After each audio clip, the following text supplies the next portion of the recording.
Hello, everyone. Good morning, good afternoon from wherever you are joining. My name is Teslos Okechukwu Obunaya, and I'm based in Abuja, Nigeria. I know I had asked you guys to mention where you're joining us from, and I'm the Wikimedia in residence for the AfroCreatives Wiki project, which we happen to be doing an aspect of it, the ACWP plus film, with the FESPACO, which is, if not the oldest, one of the oldest film festivals in Africa that takes place in Ouagadougou, Burkina Faso. So in a nutshell, just an overview of Afro Creatives Wiki Project.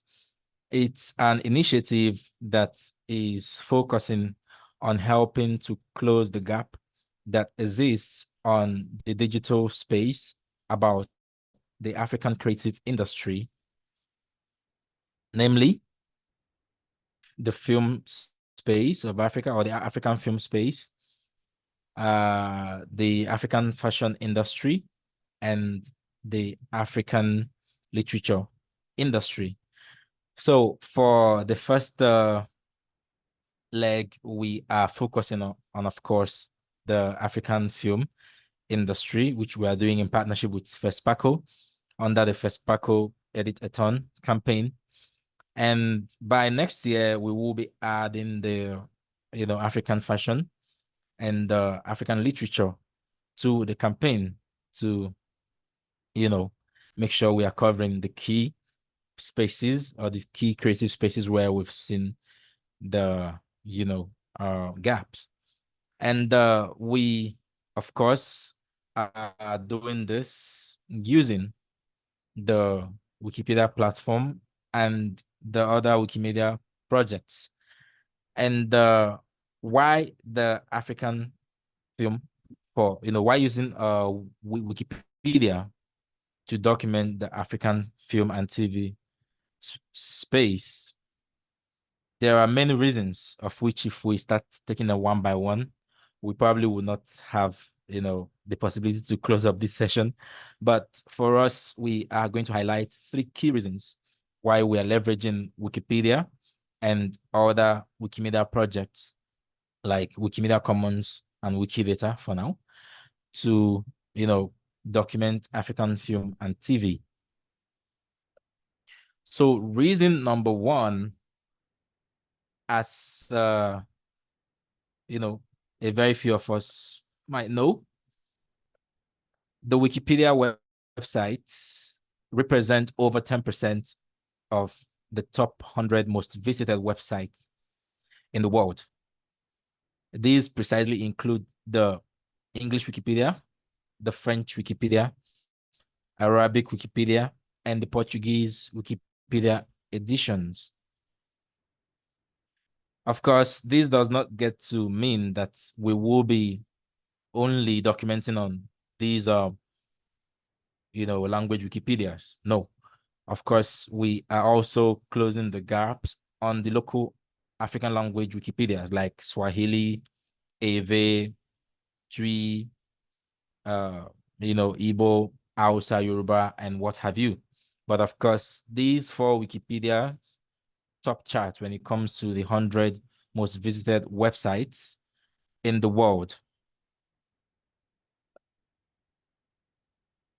Deborah, if you have a question, please just give me some minutes before you can ask. And then secondly, Wikipedia articles appear on the first of, the first page of 99% of all Google searches. And of course, they often rank as the #1 result, as long as there is a wiki that, that particular subject you are searching has been documented.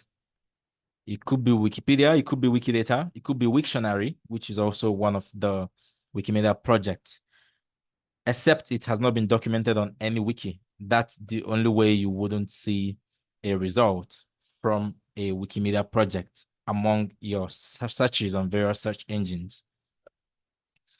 Thirdly, those of us who are African Wikimedians here, or Wikimedians at all, would know that there is a very huge on the representation of African film on the digital space, especially on Wikipedia. It might interest you to know that just 1.5% of Wikipedia contributors are based in Africa.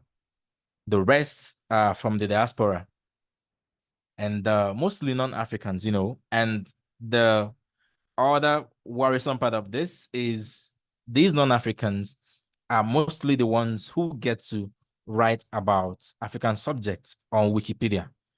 So you could see why they could easily be some sort of absolute underrepresentation. And then only 15% of the contributions that are on Wikipedia are originating from the African continent. So this project is not just focusing on putting content on Wikipedia and other Wikimedia projects.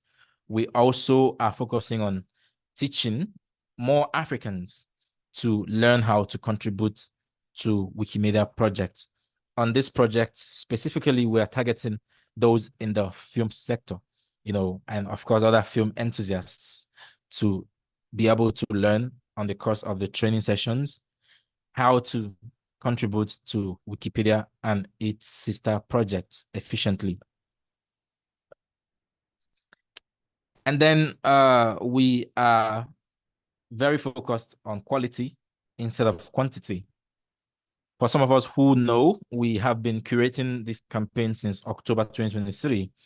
Reason being that we want to, make sure that things are maintained in terms of standard and quality, ranging from the training sessions to the contributions and whatnot.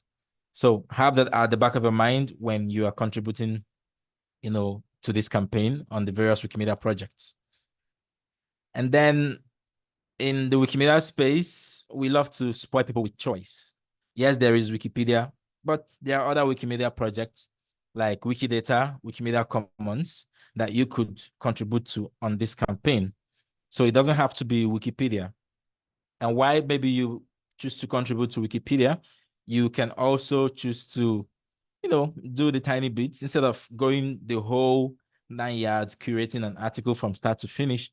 You can just go through film-related articles and correct typos and save your corrections. That's also a means to contribute.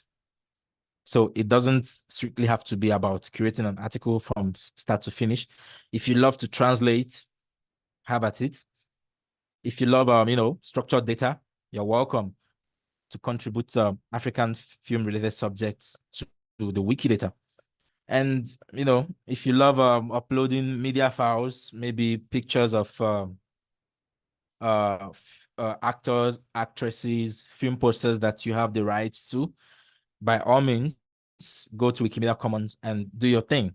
So you are spoiled with various choices. It doesn't have to be just Wikipedia or curating content from start to finish. And then for the training sessions, we have 2 training sessions. One is happening today. One will be happening on 16th May. So in case, you don't feel satisfied getting the juice of this one, you're welcome to also attend that of 16th May that we'll be publishing.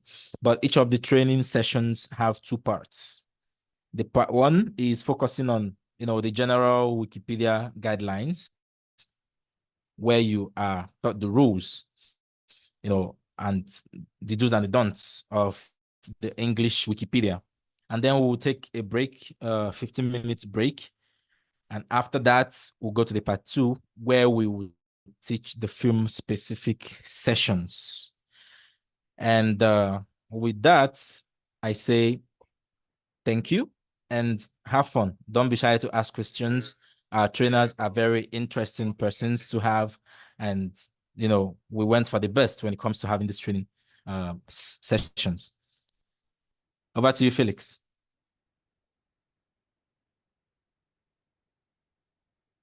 Thank you very much, Ceslaus. Hello, everybody. I don't know if I'm the best, but I think in the Wikimedia journey, we always keep learning. So I'm going to even be learning with you today. And thank you for the opportunity, Ceslaus. Very glad to be here. Okay, so I'm going to set up, have my slides up, but I have some housekeeping stuff. Can you confirm if you can see me and hear me?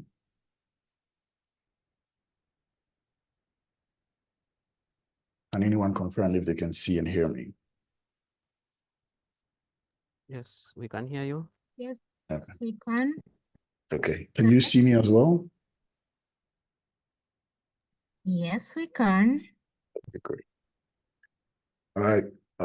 So I'm sharing my Yes, screen. we can. Okay, good. I'm sharing my screen. I'll kickstart this training. So thank you, Ceslaus, for the opportunity to train.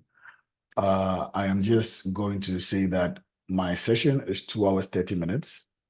It's now 11:22. I will be doing the first session for about 1 hour, and then the second session will resume after the break. So there'll be 1 hour of training, 15 minutes break, and then 1 hour, 15 minutes of practical.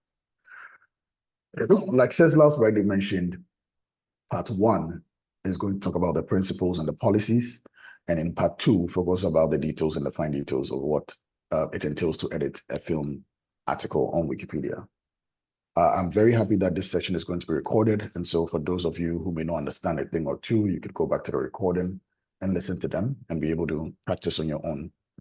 And my apologies for not having something beautiful like Ceslaus has, but I promise that after this call, this whole slide will be redone into the theme that he used so that when I share it to you, you can have a feeling of what he had used earlier on. I'm going to kickstart this training. So I'm Felix Nate. I have been a contributor since 2011. I edit from time to time these days, but I also work with the Wikimedia Foundation, the community group team, and my focus is to help organizers and help people within our communities to be able to contribute to Wikimedia platforms, and also to be able to run campaigns and scale your campaigns in a way that brings impact to Wikipedia. I have the tendency to sometimes talk a little bit fast, so if you can't hear me or I'm talking too fast, let me know in the chat and I will try my best to slow down. Thank you very much.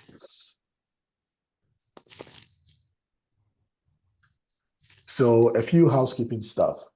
This course will be governed by the Universal Code of Conduct, which is the code of conduct that is used within the Wikimedia space.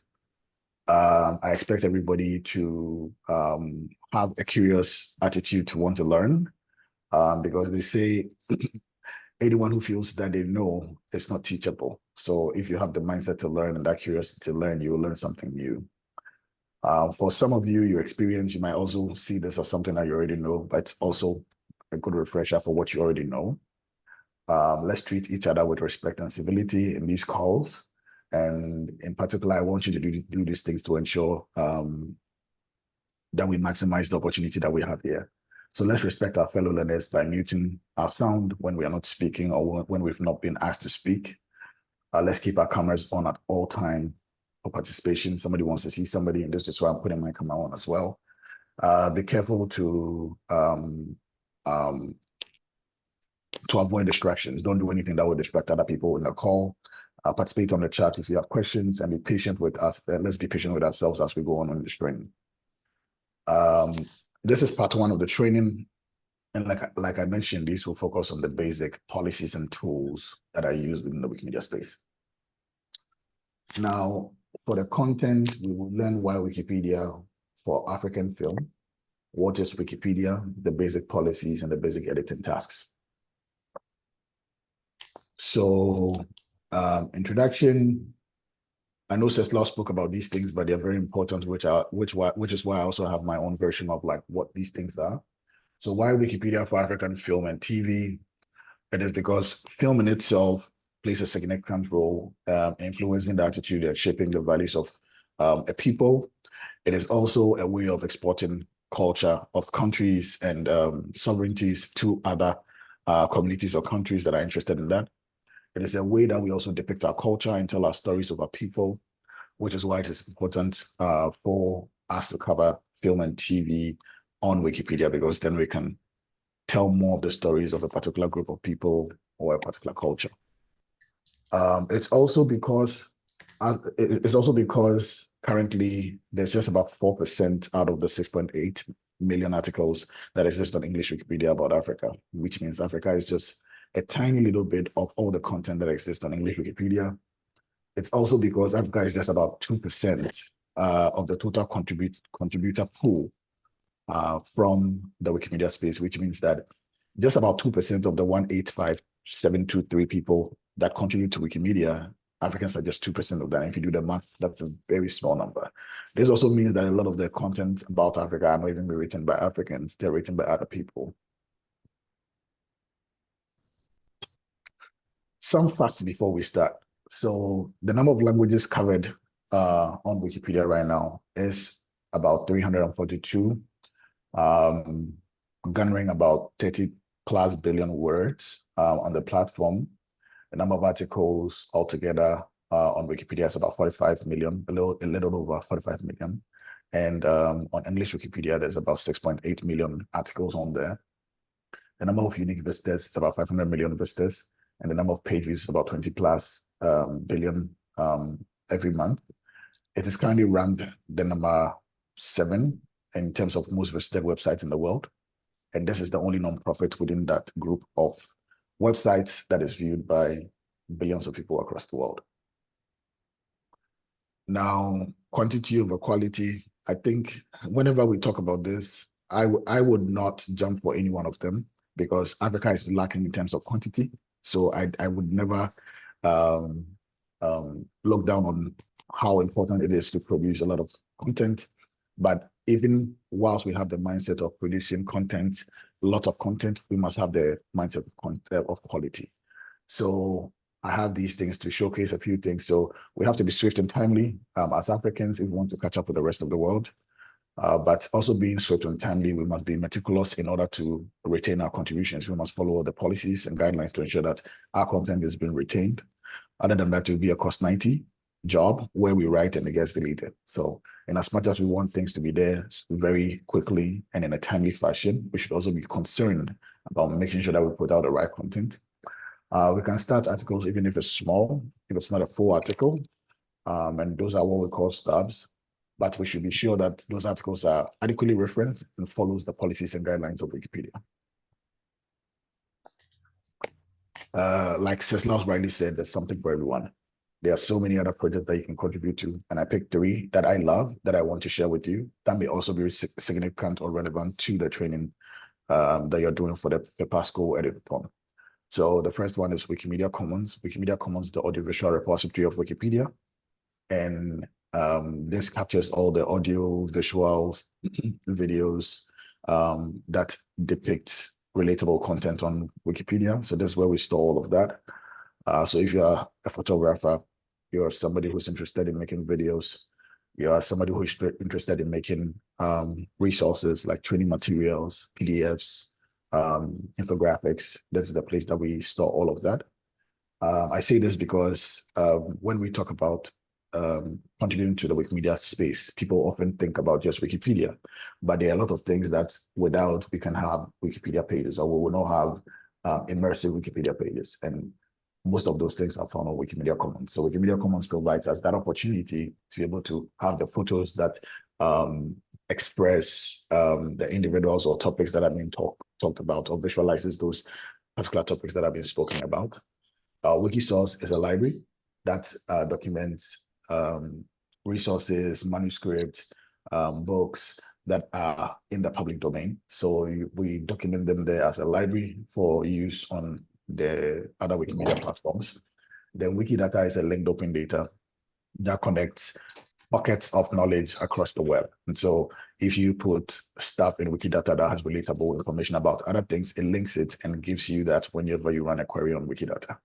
If you want to know more about the Wikimedia projects that exist, in this slide, you can click on the link that I have down there, or you can just go to wikimedia.org to find out about all the other 15 projects that exist in the Wikimedia space. So somebody is unmuted and there's background noise. Please, like I did say, kindly mute if you're not speaking or if you've not been asked to speak. Thank you very much. So what is Wikipedia? Wikipedia is an online multilingual encyclopedia. It's multilingual because Wikipedia is written in so many other languages.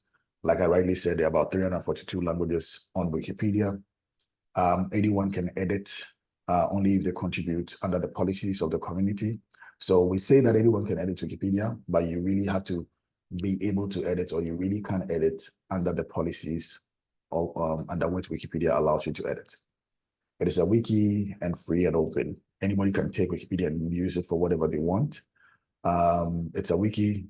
Wiki means that it's just a wiki encyclopedia. So Wiki in itself is a platform that was founded by Ward Cunningham, and it was created to allow the web to be written by multiple people. So it is a writable web.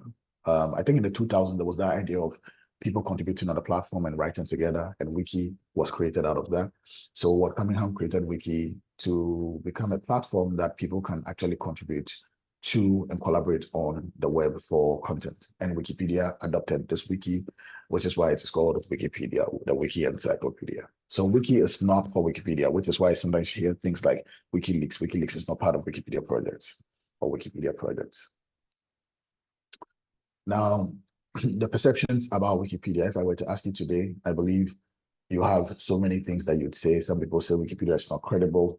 And I'm not here to tell you that Wikipedia is credible. Some people say Wikipedia cannot be trusted. I'm not here to tell you that Wikipedia can be trusted. Some people say Wikipedia cannot be used in a research.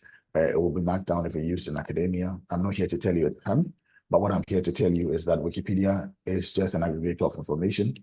An aggregator simply means scrapping or pulling together information and bringing them into one space, so that it is easier for anybody who's starting an original research.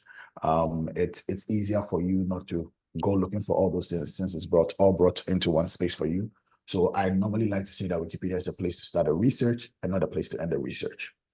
So for those of you who use Wikipedia and credit Wikipedia as a source, Wikipedia is never the source. It's just aggregating the information for the world. And Wikipedia relies on facts and sources to be able to ascertain the content that is put on there. So just to share that for you. Now, just like you would do with any other website that you pull information from, it is important to check information on Wikipedia with the same metrics. And so this is published. This is a fact-checking brochure or infographic that is published by the IFLA, which is the International Federation of Library Associations and Institutions. And if you want to consider the use of an article on Wikipedia, you can run all of these things, which would ensure that whatever you're pulling is right. So consider the source, which is something that is important for Wikipedia, because Wikipedia is a fact-based site. You can only pick content from Wikipedia. You can only put content on Wikipedia if it has a source, it has a reliable source, right? And so consider checking the source is one thing that we also consider as Wikimedians when we're putting content on there. Read beyond the headlines. When you go on a Wikipedia page, we have the prose, which is the introductory text, but we also have detailed information about the subject or the content that you're reading. And then there are what we call the see also sections and the reference sections or external links, where you can actually go and read further on the same topic. Now, you have to check the author, which is true. We also check that for Wikipedia.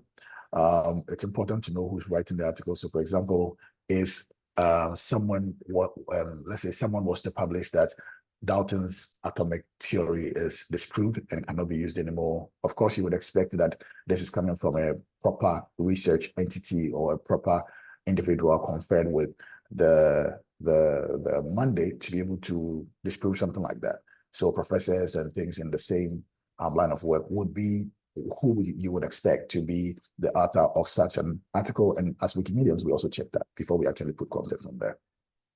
We also have supporting sources on Wikipedia. And so when you're reading, check other sources to prove that whatever you're reading is right, which is why in an article, you can see sometimes 1, 2, 3 different sources just proving or ascertaining a claim on a particular section of a Wikipedia article. Then check the date. We do that as well. We check the date of the source that we're getting to ensure that it is new, it is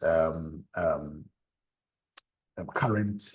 It provides a fresh opinion about the subject area that is being covered. And then all these other things on the check for biases, we do that. We write Wikipedia in a neutral point of view. Ask the experts. Yes, we provide links to external sources that you can check to ascertain whatever you're reading. So these are things that would allow you to spot fake news anywhere, but it's something that is also relatable to Wikipedia. Now, before we even start going into how to contribute to Wikipedia, it's important for me to showcase these things to you. And these are the pillars under which Wikipedia editing is done. So first of all, consider that Wikipedia is an encyclopedia. And we say this because writing in an encyclopedic tone is different from writing news or writing a journal, right?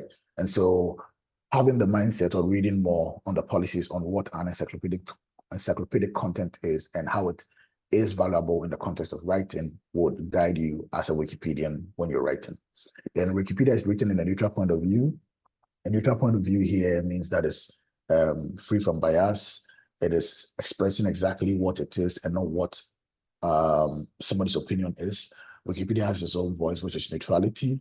And so a lot of the times when we write on Wikipedia, we expect that people are not reflecting their biases on the platform. Wikipedia is free content that anyone can use, edit, and distribute. Yes, anyone can edit, anyone can use, anyone can distribute the content. But I said that anyone can edit only if they follow the policies and guidelines on Wikipedia. Then Wikipedia editors should treat each other with respect and civility in any human setting.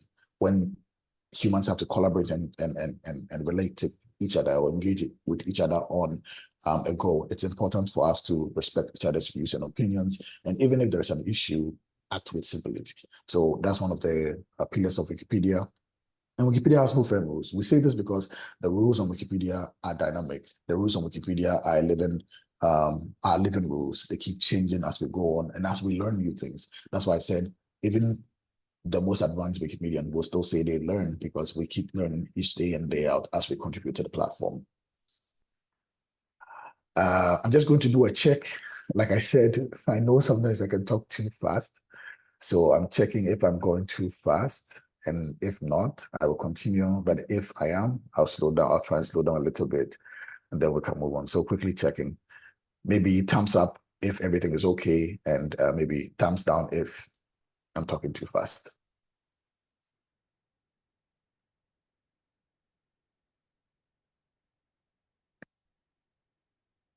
Okay, so I'm going to go on. I'll try to speak a little bit slower. So, like I did say earlier on, Wikipedia is written in a neutral point of view. And this means that Wikipedia has to be rid of biases.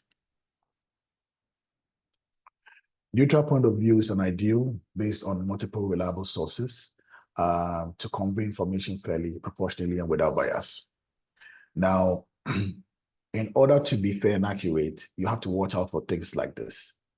Avoid puffery, avoid emotive language, and avoid giving grades. So in writing articles, saying things like great, iconic, legendary, celebrated, famous, renowned, cutting edge, these are all things that infers to the reader your own mindset of what you think about the article.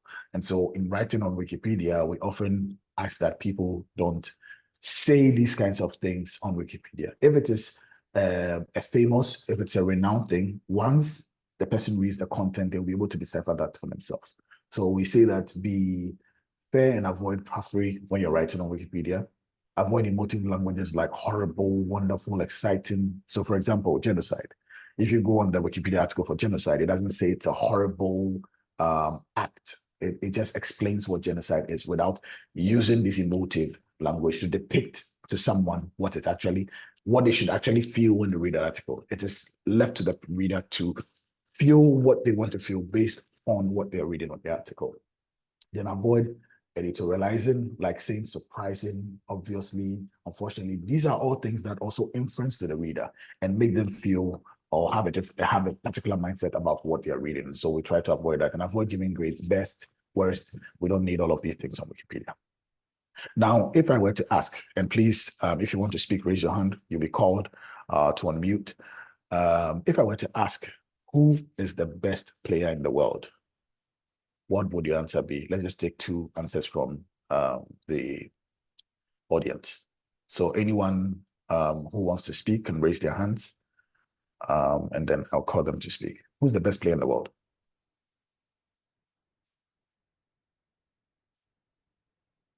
Anyone wants to speak? I can't see. Okay, I see a hand. I think it is Ugochukwu. Can you please unmute and speak? You said who's the best player in the world? Good afternoon. Can you hear me? Yes, I can hear you. You asked what I'm supposed to ask what sport? My question was, who's the best player in the world? Yeah, what sport and what sport? Oh, football. Sorry, that was not clear. Yeah. Oh, in that case, Lionel Messi, I guess. Sorry? Lionel Messi. Lionel Messi. Okay. Anyone else? Infinix Hot 8. You can also speak. I can't see your name. I only see Infinix Hot 8. So sorry if you can unmute and speak.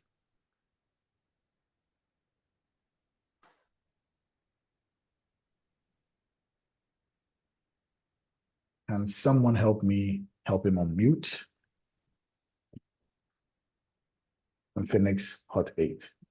Yeah, I'm having him on mute now. Okay. Infinix Hot 8, can you please accept the unmute and give your answer?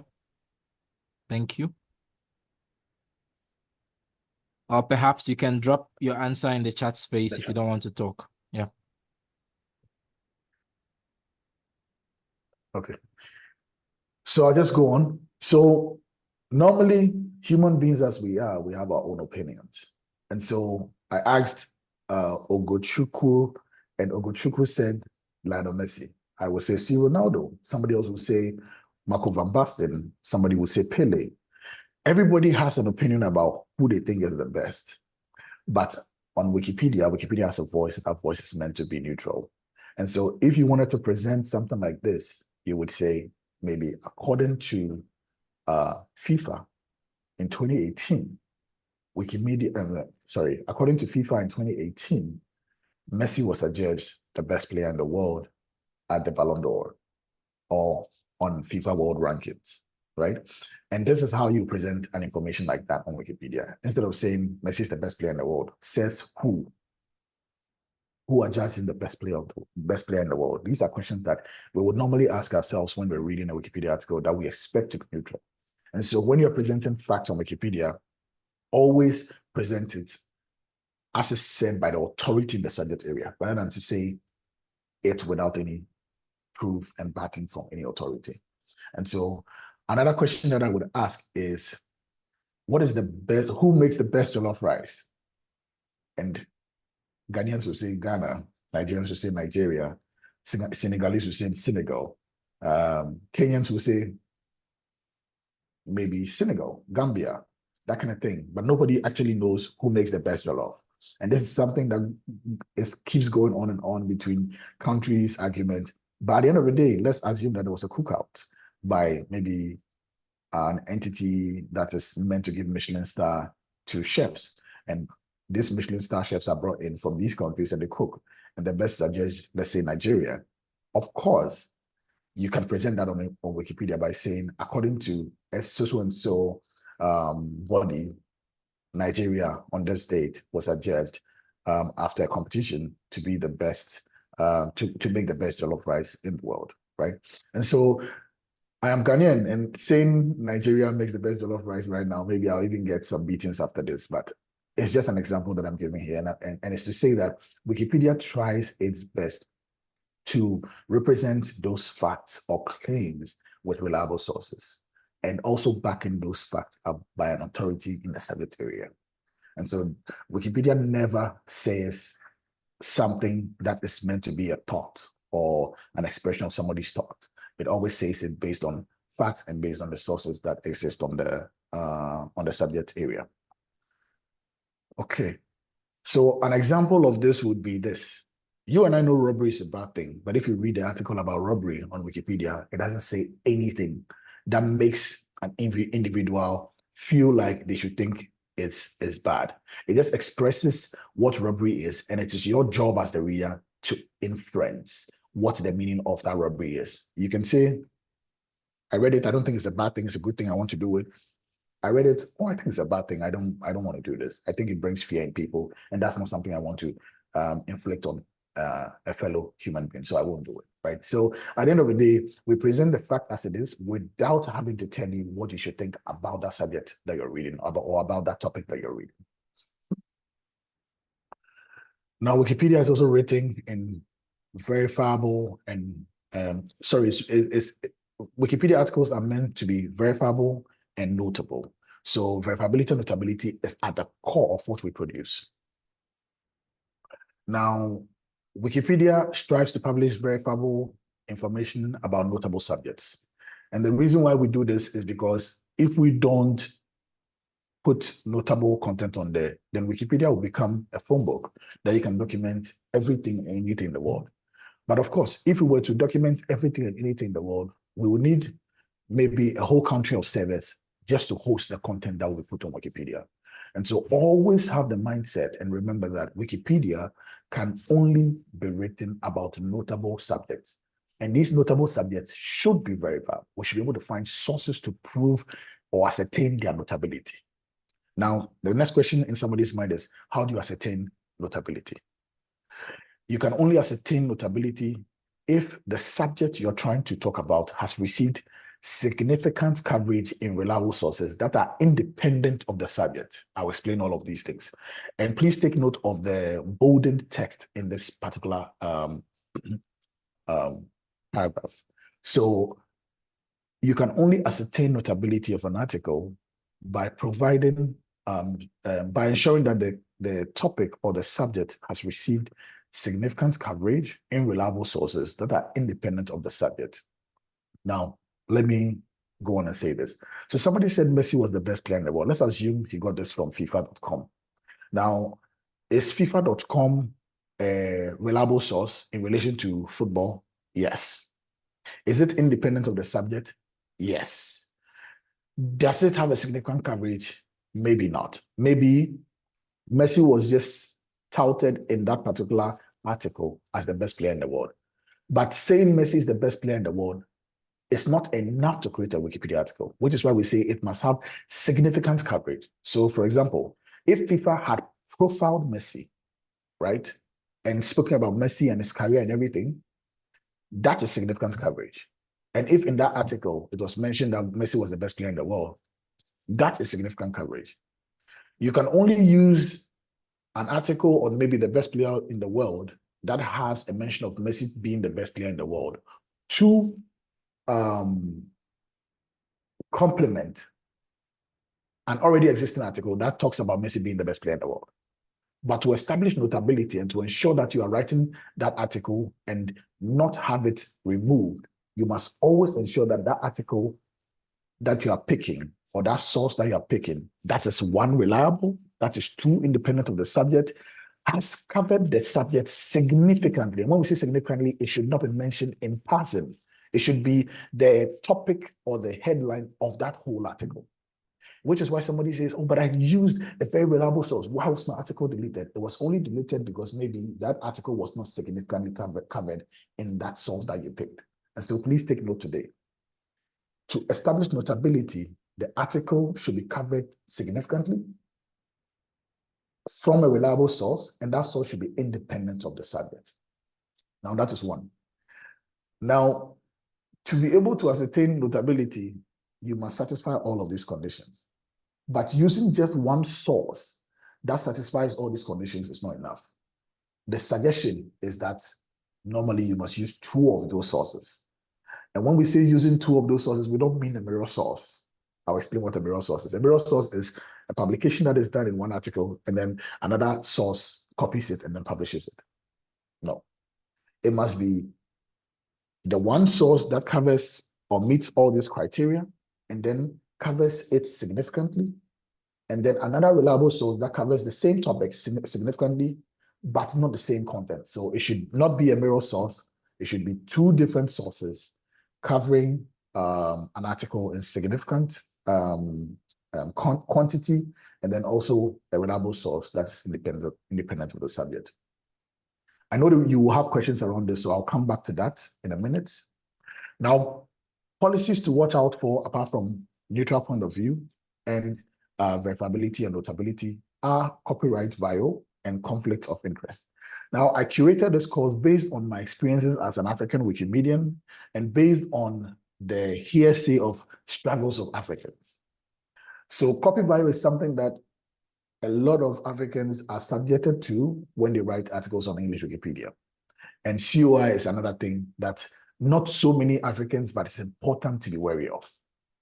So copyright violations, or AKA copy viol, when you are tagged with this, what it means is that the text that you copied from the source and put on Wikipedia was copied like verbatim, vividly, the same thing, and put on Wikipedia. Because that source is copyrighted most of the times, you cannot just copy it and bring it onto Wikipedia. However, you can copy it and paraphrase it. Even in academia, you call this plagiarism, right? And so when you copy a text and you don't paraphrase it and you use it for your thesis, they call it plagiarism. It's the same thing that applies on Wikipedia. You must copy the text, but then paraphrase the text to make meaning or to have relatable meaning to what you read, and then cite it with the source that you got. And this is the reason why a lot of people get that tag, copyright violations, and the articles often at times get deleted. And they don't understand. I did everything. I followed the neutral point of view. I followed notability. I verified the sources. Why? Copy viol could be the reason. Now there is another aspect of copy viol that does not apply and does not require you to paraphrase if the source of the article is open source. So if the source of the article is under open license, you can just copy it and put it there, because open license does not necessarily require you to obey the terms of copyright, right? But most of the times, the sources that we pick are not under open license. They're under copyright restrictions, which is why you must be wary of copyright violations as a policy when you're writing on Wikipedia. Now, conflict of interest is the other one. You are related to a subject. You have a direct interest in a subject. You may have some biases because you love a particular subject. These are all things that could induce conflict of interest. Most of the times, it is very important that when you feel that way about a subject, you just leave it and move on. But if you read the full terms of the COI policy on Wikipedia, there are certain actions that are required, even if you are paid or even if you feel induced or connected to the subject, that you can still do to go ahead and write the content. And one of the things that you must do, which is important, is to disclose all of these things. So if you are being paid to write the article, disclose it. Paid editing is not allowed, but the policy allows you to do it only if you would disclose. I'm not encouraging anybody to do it, but I have to show you what the policy says, and then you make a decision by yourself as a human being contributing on the platform. You have to disclose on the top page of the article saying that I have been paid, I have a direct link, I know this person, I have an interest in the subject, I am induced because I have a bias towards the topic, and then you go on and write the article using all the other policies or all the other things I've spoken about, neutral point of view, added sources, verifiability, notability, making sure that you followed all of that, and then putting that in the top page of the article. Now, when you do that, it provides other readers and provides other editors a chance to know your background, especially if maybe somebody would know that that person is your cousin or your uncle or something. It is important to state that so that when they see that you've already expressed this in transparency, and then you go on to write the article and it follows all the guidelines, nobody will delete it because they just feel that you're connected to the subject. But if you don't disclose it and somebody finds out that you're directly linked to the subject or you've been paid to write on the subject, then it becomes a problem, because at the end of the day, you didn't disclose it, so you're trying to hide something. That's not transparency. That's not what we do. Those are not the tenets under which we abide in the Wikipedia space. So it's something that is important, but it's not taught to a lot of newbies as something that's so crucial that you have to know before you edit on the Wikimedia platforms. Now, there are one-on-one ways to contribute to Wikipedia. It's not just about adding citations or writing a full article like I've explained. There are so many other things you can do on Wikipedia. And in just a minute, I will move into that. But before that, I just want to pause and allow you guys to ask questions about all the things that I've already shown. And then I'll be glad to answer those questions before we move into some simple practicals of how to contribute to Wikipedia. So I'm pausing here. Maybe Ceslas can help me coordinate this section so that I can get the right questions in and then give the right answers, and then we'll move on to the next part of the training. Pausing.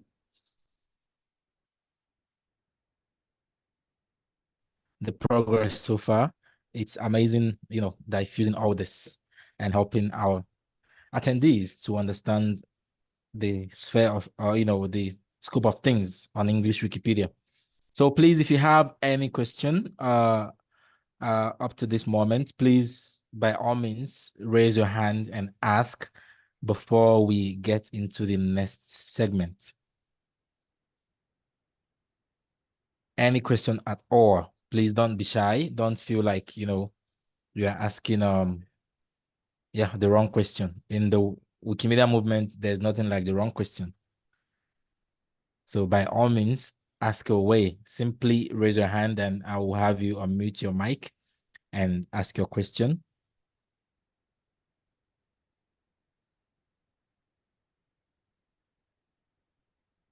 Okay, since I'm not seeing hands raised, I'll presume you understood everything. Oh, nice. Felix, someone is already giving you accolades. Michael saying, thanks, Felix.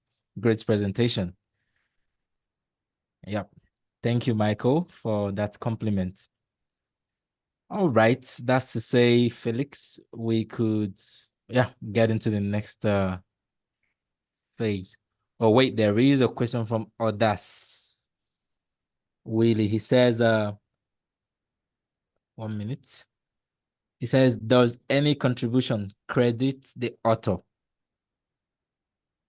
Okay, so I do not understand, because this question can be interpreted in so many ways. Yes, I agree. So I want the person to unmute and speak. And please, like you said, there are no stupid questions here. We're Please, all learning. others, don't be shy. Just put on your mic and ask. Hello, can you hear me? Yes, we can hear you. Actually, maybe my question is kind of complex. But to be straight, I'd like to ask if when you make any contribution to Wikipedia, does it show the author of that contribution? Does it mark like the one who did this, like the name of the person who did that, who's behind that contribution?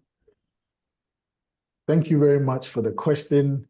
I made you speaker because I'll answer this question in two folds, and I'll tell you why it can be read in so many other ways.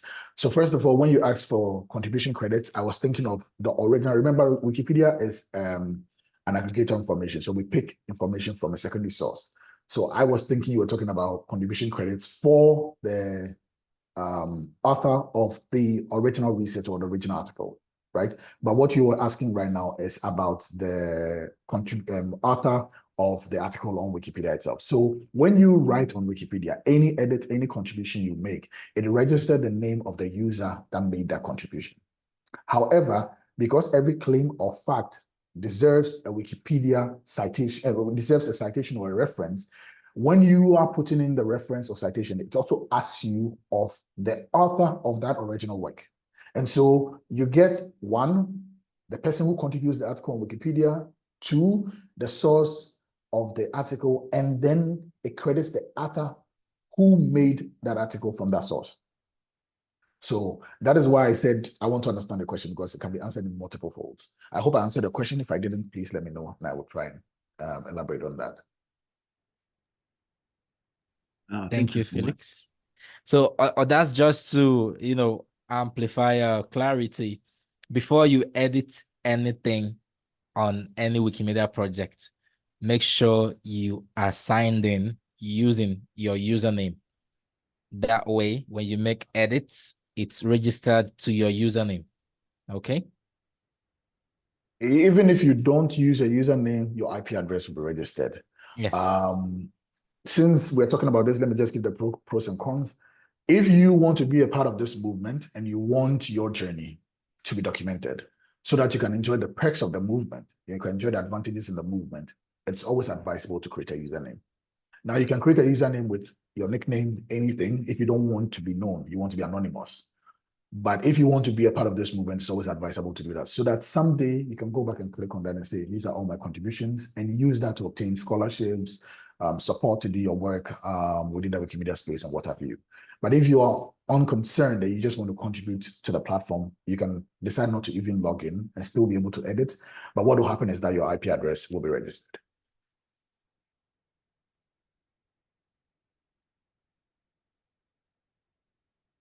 Any more questions before I move on?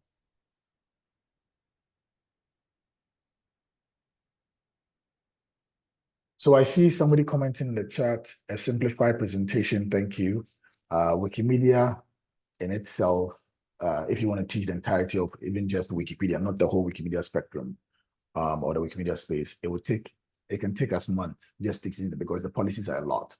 So we try our best to nitpick or cherry pick the parts that we think are important to the audiences that we train. And I think in this audience, because you're Africans, I'm just using my lessons and experience as an African to teach the parts that I think Africans encounter a lot on the platform. This might not be relatable to a lot of experienced people on here because they might have advanced beyond this and want to learn something else. We are also open to offer advanced trainings beyond this to teach other aspects of Wikipedia that I can't even on here. We can work with Ceslas to get that done. But I hope this is serving at least a need for those of you on the call today.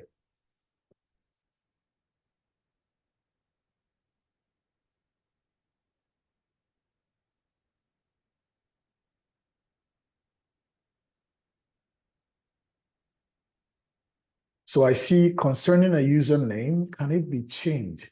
Please, I want to use my real name instead of the nickname. Thank you. So a username can be changed. So I don't want to go into the technicalities of Wikipedia. So a page can be redirected. There are so many ways you can do this. You can either ask for your user page to be deleted, which is a longer process.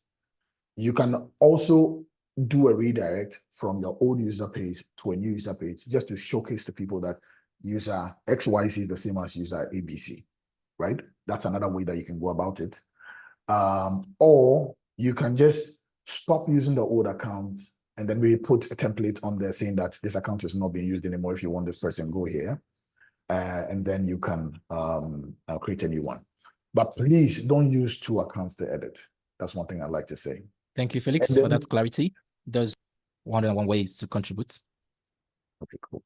The last thing I want to say is that I will advise people to use their nicknames as against their real names because of government and other issues that may happen in the future. You don't know where you contribute to a controversial topic or a topic that relates to a sensitive issue, and then somebody will just click on your username and find you. So I always advise to use, I personally advise to use a nickname instead of using like, how'd you call it, your real name. Still on the username, why are some usernames in red and some in blue? Okay, it's very simple. Anything red on Wikipedia is not existent, which is why when sometimes you find a wiki link is a link, what you call a hyperlink in a Wikipedia article, and it's red, it means that that thing does not exist.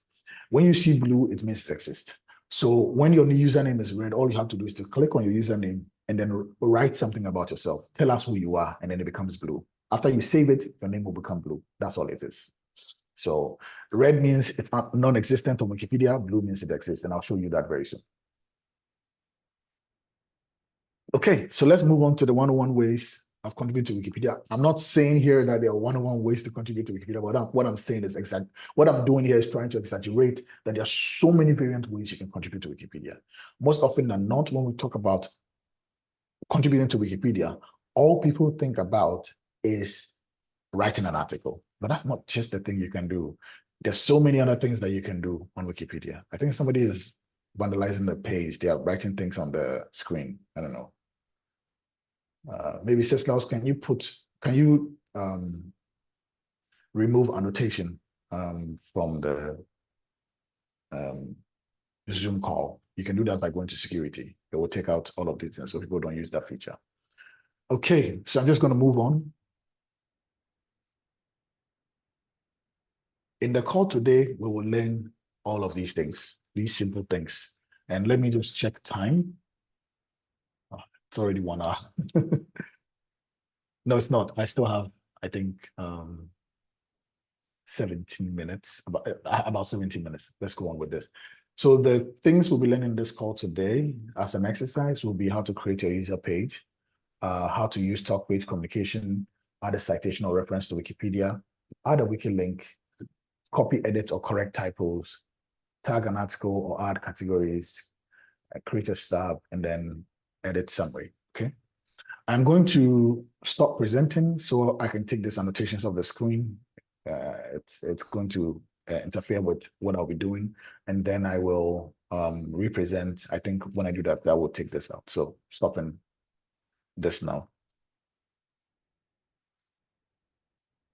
And like we said in the guide today, please let's avoid disruptions in the call so other people can benefit from the entirety of the training. Thank you.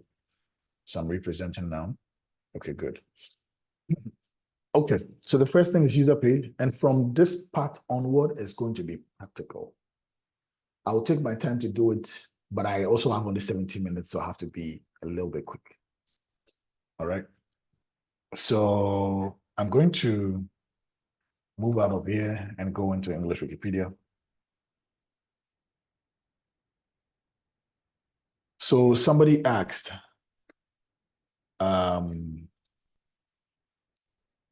why is my username red? How do I turn into blue? And I said, everything on Wikipedia that is blue means it exists. Anything that is red means it doesn't. So if you look at this blue link, it is connected to another Wikipedia page. And so every blue link means it exists on Wikipedia itself, and that's why it's blue. But if it doesn't, then it will be red. So if you are new here on this call, the first thing to do to create your account is to go to your preferred Wikipedia page. So there are different languages of Wikipedia. For the purpose of this training, I'm using the English language Wikipedia. You can find the preferred language that you want by going to wikipedia.org without writing anything. So wikipedia.org. And then when you get there, you choose your preferred language. But because I know my language code and I'm interested in English, I just type EN, which is the language code of Wikipedia that I want, or just click on English Wikipedia. Now, when you get here, you click on create account if you don't have an account already. And then you put in your username, your password, you confirm the password, and please put in the email address. If someday you forget your password, it will be the only way that you can recover this account. And like I gave the benefits of having a username, if you really want to be part of this community, you want your edits tracked so you can use it to enjoy the perks or the benefits in the movement, please put in your email address so that if something happens in future, you can get the account back. So you click on this, fill in the details, and then you just click create account, and it will click it will create the account. Now, after the account is created, like somebody said, your name will become red instead of blue. So I'm just going to log into my account now because I already have an account. And as you can see, it's not my real name, like I said. So you can decide to use your real name, but I always advise against it. Okay, so now when you log into the account, you would see your name in blue or red. Now, when you see your name in blue, it means you already had an account and maybe you put in your details already. If your name is in red, click on the name that is in red. It will bring you to what we call the user page, right? It will bring you to what we call the user page. And this is my user page. Now, my username is only blue because I have written something about myself. It's just like editing a Wikipedia page. Once you write something about yourself, then your user page will turn into blue. So you can just put in something, say, I'm Felix from Ghana, and say that alone will turn your name from red to blue, okay? And then next to your user page is your talk page, right? So your talk page is where people send you information about things happening or things that you signed up in, and then people talk to you, right? So it's like your talk page where people talk to you. And then the home page is link to your user page. This is a new feature that tells you about your impact on the wikis and stuff like that. Okay, and articles you've created that are most viewed and all of that. Okay, now we have just completed task 1, which is creating a user page. I want to know quickly by thumbs up, not unmuting and speaking, by thumbs up, if this was okay, and I can move on to the next thing. And I can't see that people right now, so thumbs up, Sislaus, let me know if I need to move on. So let me see by thumbs up if creating a user page is clear and it's easy to do.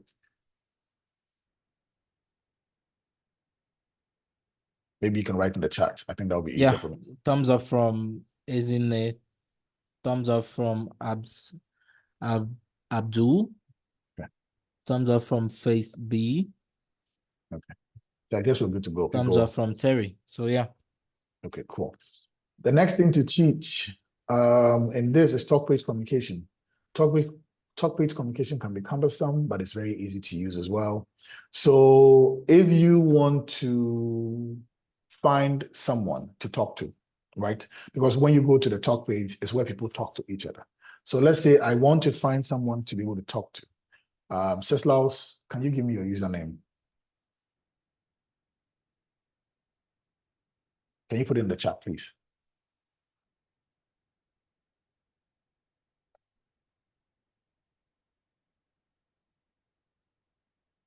Or anyone can volunteer their username.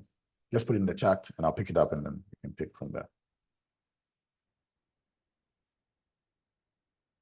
Okay, so I already got one from Michael. So in order to find a user to talk to, or maybe you're looking for Michael, you want to send him something so important on the wikis and you don't want to go offline to do it, you can just type what we call user. I don't want to go into technicalities here, but I will try and summarize why I'm typing user. So the Wikimedia page or the Wikipedia platform, as you see it, has different spaces, which we call namespaces, right? And these namespaces are are sectioned to allow you to write in those different spaces. So users have their own space, which is the user space. Articles have their own space, which is the main space. So the main space is where you write articles, okay? Now, because I'm looking for a user, I have to type user manual 1 to be able to find that user. If I'm looking for a template, I will type template. And then you put in the name of the template. Let's say template infobox. Let's say infobox. Right? And then when you type this, it takes you to what we call the template space, right? But I'm not here to teach namespaces. I don't want to confuse anybody. So I'm just going to just say simply, I'm looking for a user, so I have to type user colon and then the name of the user. So user colon and then the username that I was given. So I type that. And then you see I found user manual 1, right? User manual is an information scientist with years of experience in library administration, research, and teaching. He's passionate on gender, climate change. So just having the username, I can know, oh, is this the user I'm looking for? It's easy to communicate and interact with them. Now, to be able to talk to user manual, maybe I needed to give something urgent to them. I'll just go to the talk page. And then I will click add a topic. And then the topic comes with a subject line and a description. So I'll just say maybe urgent. Please contact me ASAP. Okay. Then I will add the topic. I'm sorry, I forgot to do one thing.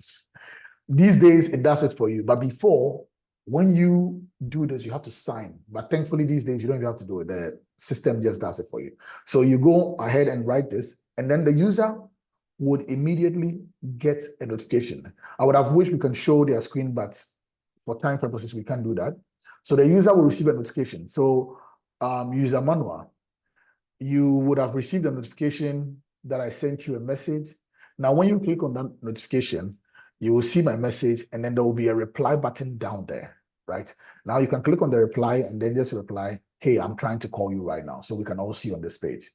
If you can do this quickly, that would be very nice. But if you're unable to do it, I'll just move on. But I'm just showing you guys how to communicate with people on the pages. So you go to the user name of the person, you find them, then you click on the top page, then you go to add a topic. You put in the topic, subject, and then the description of the text that you want to send to the person, and then you send it. Now, as you can see over here, like I said, there is the reply function.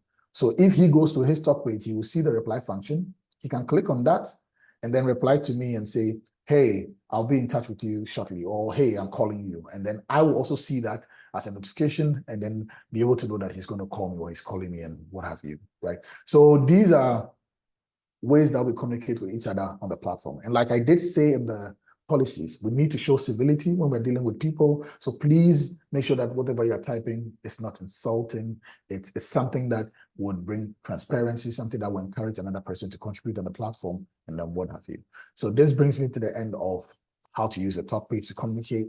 Let me know if you have any questions. But other than that, I think we're good to move on. So I'm going to move on. If I don't receive any questions or comments in the chat, then I think we're good to go. Now, the next thing I'm going to talk about is adding citation or reference, okay? And I will pick an article, say, Chadwick Boseman. I know this is an African.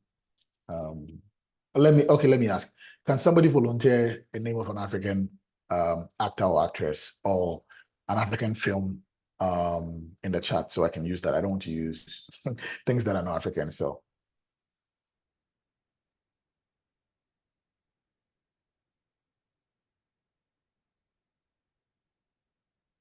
anyone put anything in the chat so I can quickly use the name of an actor or actress? Okay, well, I can't pronounce it, but let me just copy it. So I will search. You see, this time around, I'm not putting user before it because I'm not looking for somebody in the user space. I'm looking for somebody in the main space. Okay. So I just type in that Odunlade Adekola, right? So this is a Nigerian actor, and you can see this article is well written. He's the founder and CEO of Odunlade Adekola Film Production. So you see, this is one thing we said in the training, something that I'm so happy that I've even found immediately when I got onto this. Now, we were saying that every claim or fact must be cited. So a page like this, a claim like this needs to be cited on Wikipedia. And because it's not cited, we either have to put what we call a citation needed tag to guide the reader that this article is lacking citation on this particular claim, or we put a citation there to help the next person who is reading to know or verify that particular source. Now, an article like this will not be deleted because it's adequately referenced. But as users and editors of the platform, when we see things like this, that is meant to be a claim that is not there, we can easily add the citation needed tag to guide the next reader and to help somebody who's interested in adding a citation to this. So I didn't add this to my things to teach, but I'm going to teach you how to add a citation needed tag now, before I teach you how to add a citation to something like this. So seeing something like this, I can immediately click edit. And then when I click edit, I'll put my cursor at the end and be behind the full stop of the part of the text that I want to claim. I want to add a claim, a source to. Now, because I don't have a source in my head, I'm going to add a citation in the tag to guide the next reader of what to do. So what I'll do is that I'll click on insert and I'll choose template.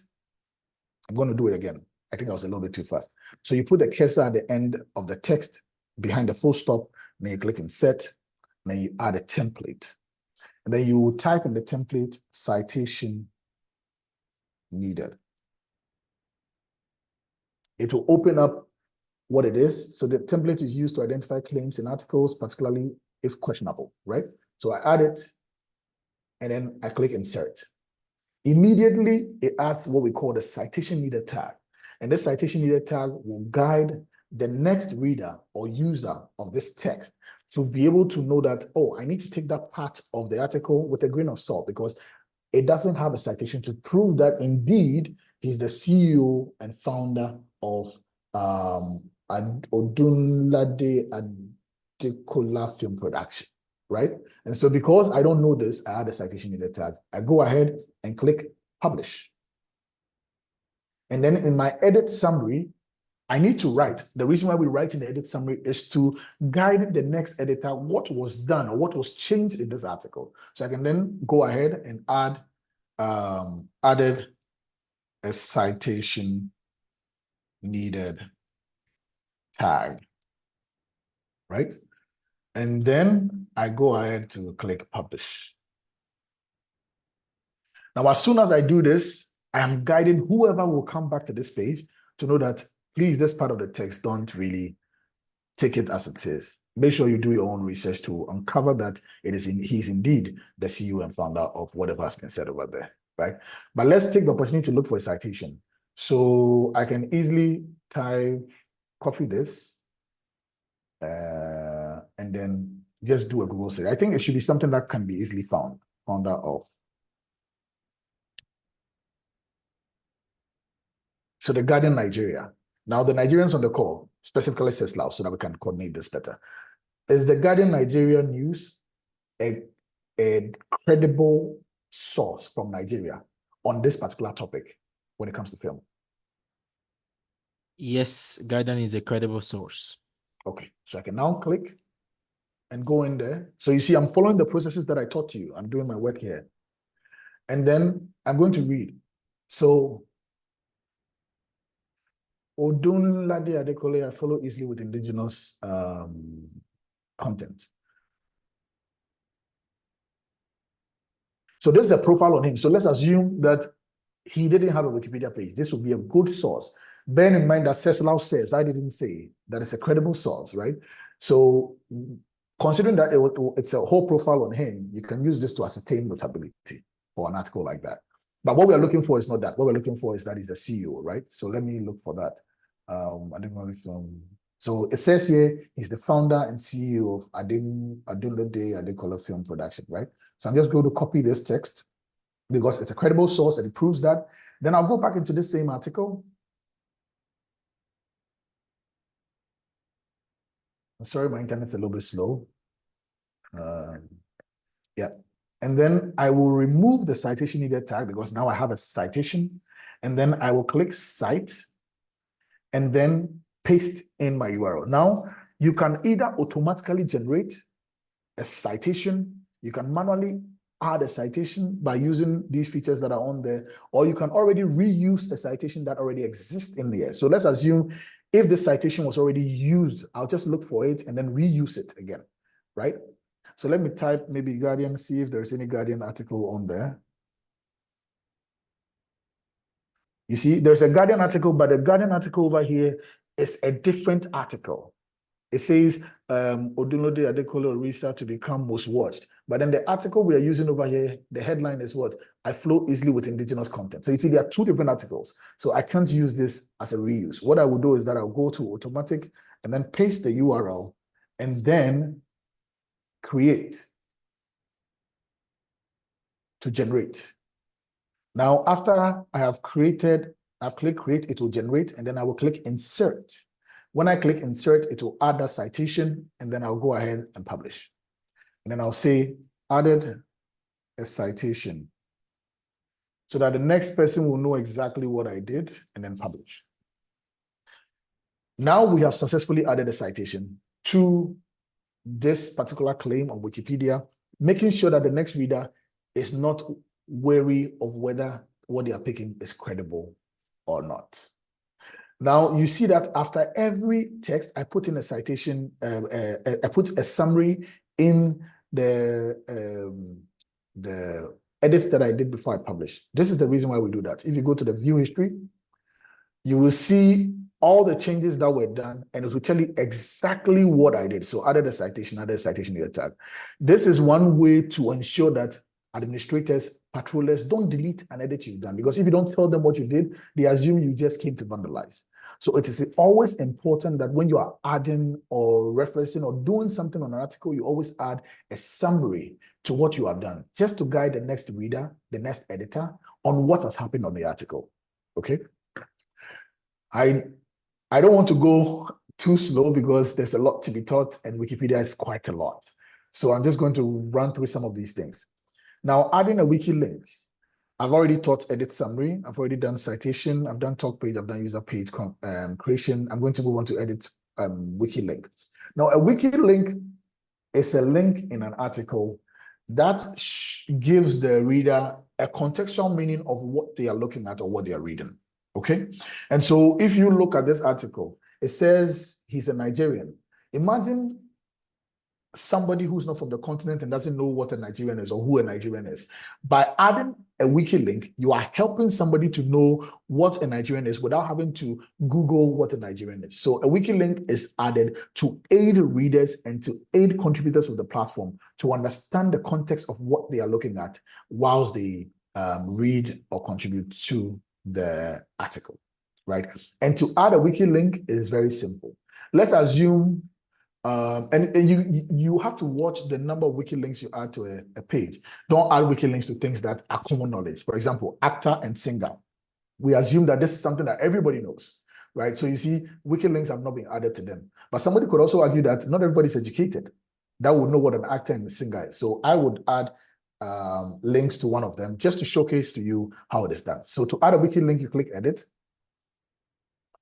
You will highlight the text that you want to add a wiki link to, and then you click this two chains, which says link, right? You click on that, and then it will ask you whether you want to add a Wikipedia link, which is an internal link, or an external link. But what we're doing here is a wiki link, so it's an internal link.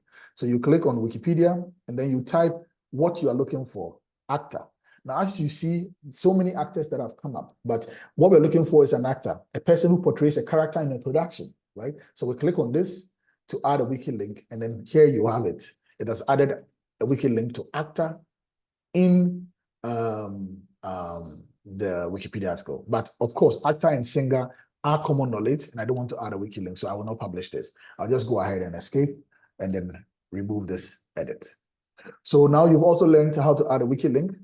And we're showing you all of these variant ways of contributing so that you don't have to think, oh, I need to write an article at all costs. There's so many other things you can do. You can just add wiki links to articles. You can add citations to articles. You can do so many other things on here that would help your journey as a Wikimedian and doesn't really entail writing proper articles. Now, the next thing I'm going to talk about is copy, edit, or correct a typo. So going into a Wikipedia article that has a mistake, let's assume in this article, Nigerian was written as Nigeria, right? To do this, I'll have to click my edit button and just come in where the mistake is and then type it and edit it, right? In Wikipedia, we say be bold. Feel free to touch on things that you think are wrong, that you want to edit. And so I would say if you found a mistake somewhere, just click the edit button and go in and correct that thing. I wish I would have seen something that is easy to correct, but I don't see any mistake in this article yet to be corrected. So I'm just going to go back and then that's it. But like I said, to correct a typo or a grammatical error, just click the edit button, go in, correct what you think is wrong, and then save it. But remember to put in an edit summary when you're saving that. The next thing will be tag an article. The next thing will be to tag an article or add categories. So to tag an article, right, is what I did. So adding the citation needed tag is a way to tag an article. But to be able to know what tag to use on an article when you encounter a problem, you always have to know what templates exist. So I would say when you have the type template equal to maybe if it's info boxes, you want to learn about info boxes. Template maybe tags, just to learn about all the templates of info boxes or tags or whatever exists on Wikipedia so you can use it. And an example of adding a tag is what I showed you by adding the citation needed tag. So an example, to do it again, just so you remember, you click on insert, you go to template, then you type the name of the template you're looking for, which in this case was citation needed. And then you just click insert and then it adds that tag. So citation needed is actually a tag. It adds that tag to it. Let's say this article is a star and you want to add the citation, you want to add stab tag. All you have to do is to go to the bottom of the page, and then you add, you click on insert, click on template, and you add stab. But this is not just an ordinary stab. It's a what? A stab, film stab, right? So it's a film stab. It can also be, so you see it as this film article is a stab. You can help Wikipedia by expanding it, and that's how you add a tag. But it can also be an article of an article of a person that's a stab, because it's a human being, right? So we can also go on and say insert template. Then we choose, let me see if there's Nigerian bio stab. Nigerian. Okay, there's Nigerian film list. Where there's Nigerian politician. Let me see Nigerian bio stab. Yeah, there is a Nigerian bio stab. So you can also add this, and then it shows you that this is a Nigerian biographical article, which is a stab. So this is how you add a tag or a template to an article. You just have to click insert. You have to go to template and type the templates that you want to add. But you must already know these templates to be able to apply them. That's the thing. So you have to learn about templates. You have to learn about these tags to be able to include them in an article. I'm just going to delete it because this is not a stab, it's a proper article, right? So this is how you add a stab, a tag to an article. Now, adding a category to an article is very easy. You can add a category by just clicking the category bar, and then you see it says add a category, and then you can go ahead and add a category over there. So let's say category bio,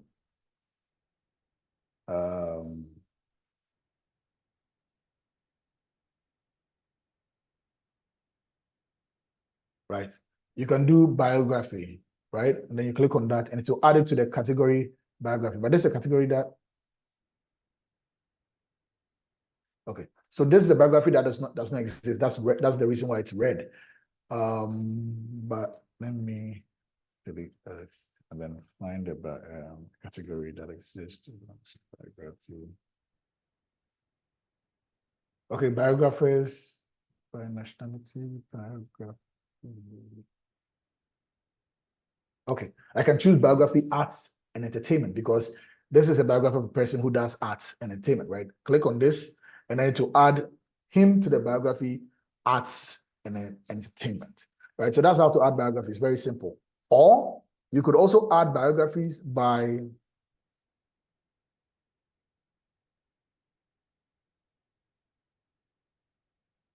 clicking this button and then clicking on categories, and then it pops up the same thing, right? But the easiest way is to go to the bottom and just click on the categories that already exist, and then it will give you the opportunity to add a category.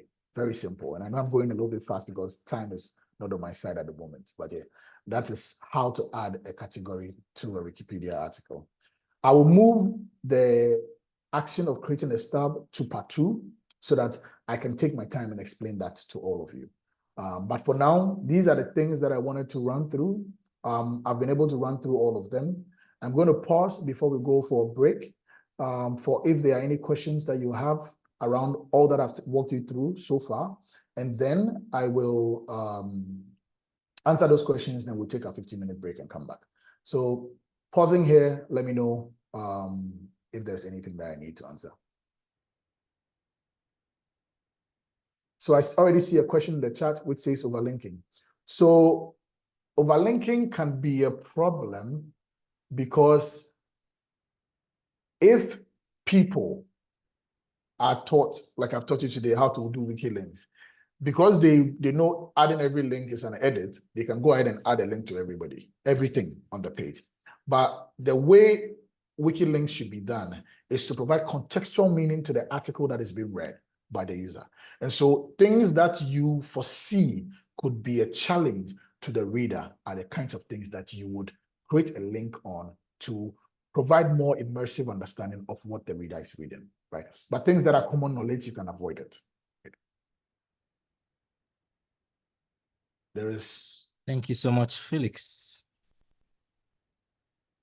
Please, if you have any questions around the progress we've made so far, by all means, ask before we go on break and then come back for the part 2.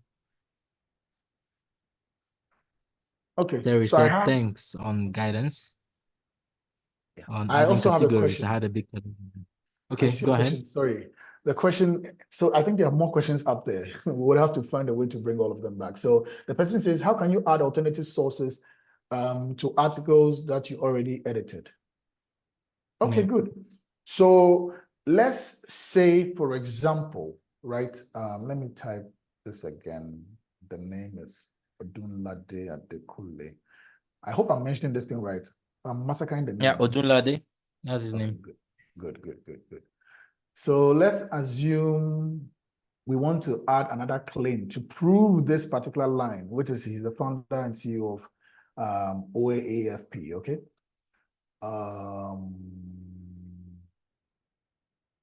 Give me a minute. Let me just do this. And like I said, Wikipedia is a lot. Even this, I may not be able to finish in the time that I have, because you do one thing, you remember one thing that you need to add to it for people. So forgive me.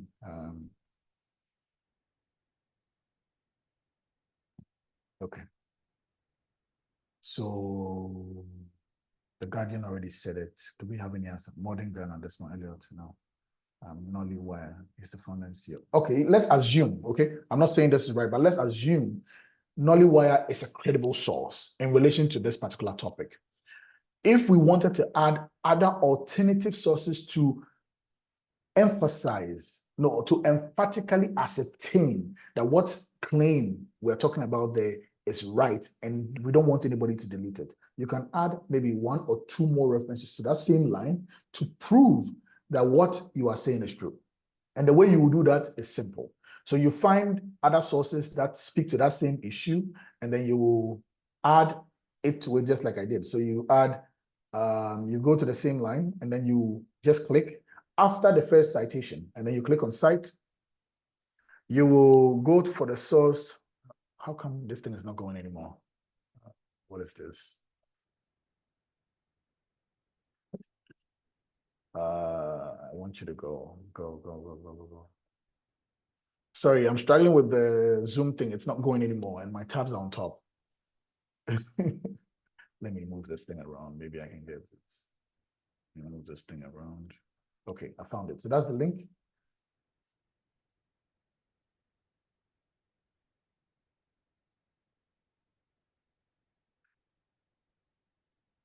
So I've copied the link, and then I just go in and paste like I showed you before.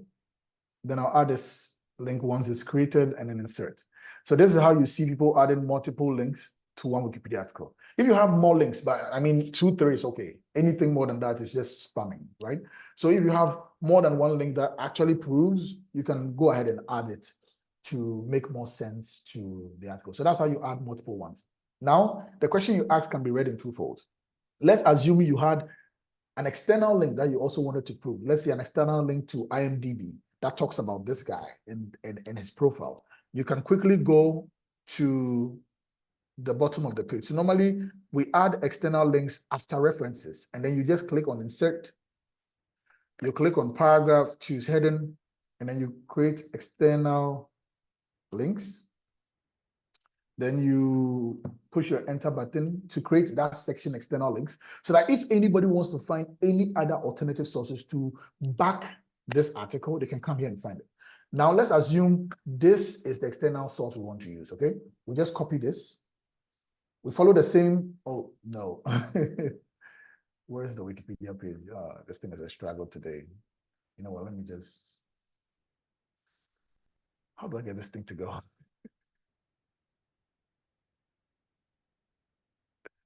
Okay. So we just click in that, and then we choose site, and then, no, not site, sorry. We click this to add a link, and then we put an external link over there. right? But before you do that, you have to write, maybe this is gotten from IMDb. So normally we like to bullet external links. So I'll bullet it, then I write IMDb link to profile. Okay, then I will highlight this, click the insert link, and then go to the external link and then paste the link that I copied. Now, click done, and then it's done. Now, what will happen is that you see it creates an arrow that says this is taking you to an external link, not a link on Wikimedia. And so if your question was for external links, that's how you create an external link. You just go to the bottom of the page, you create a section called external links.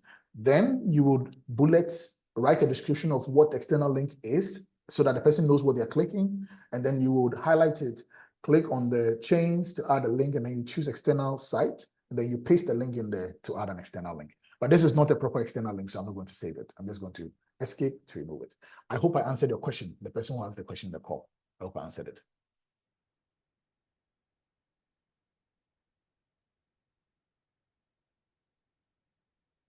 So the question is, where can we learn about the different templates?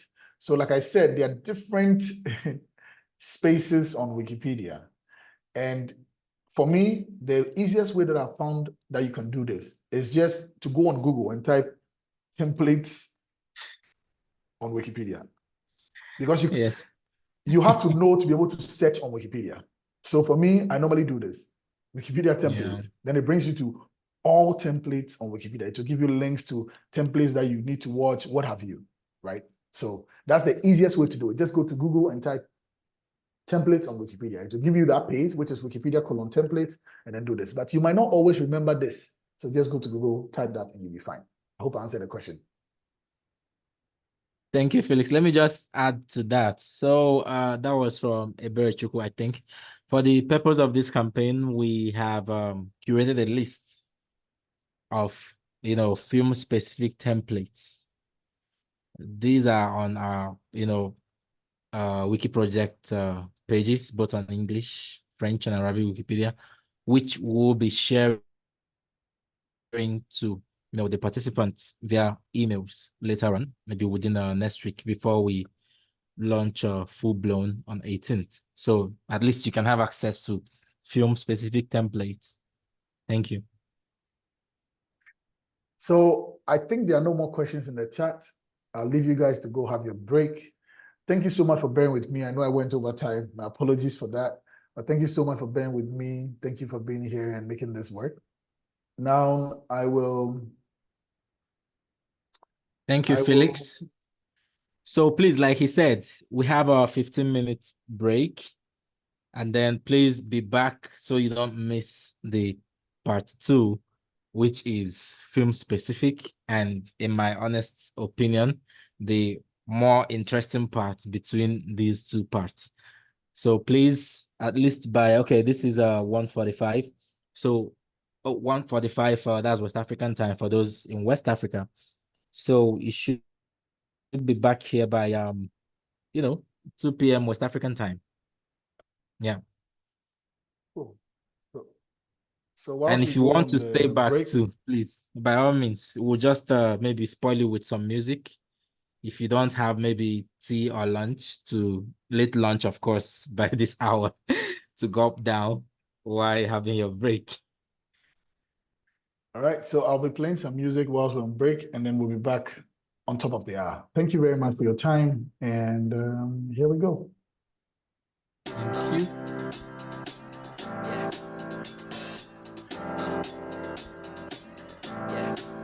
I got this feeling inside my bones. It goes electric wavy when I turn it on. Off from my city, off from my home. We're flying up, no ceiling when we in our zone. I got that sunshine in my pocket, got that good soul in my feet. I feel that hot blood in my body when it drops. Ooh, I can't take my eyes off of it, moving so phenomenally. You're more like the way we rock it, so don't stop. And under the lights when everything goes, nowhere to hide when I'm getting you close. When we move, well, you already know. So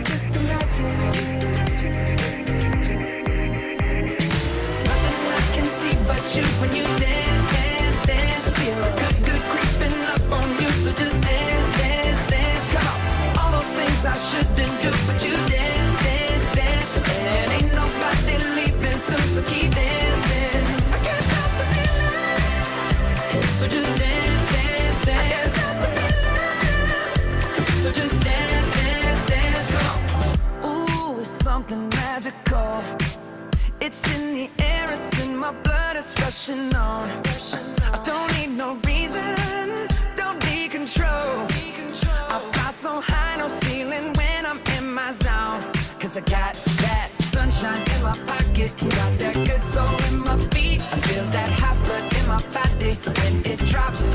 Ooh, I can't take my eyes off of it, moving so phenomenally. You're more like the way we rock it, so don't stop, stop, stop. Under the lights when everything goes, nowhere to hide when I'm getting you close.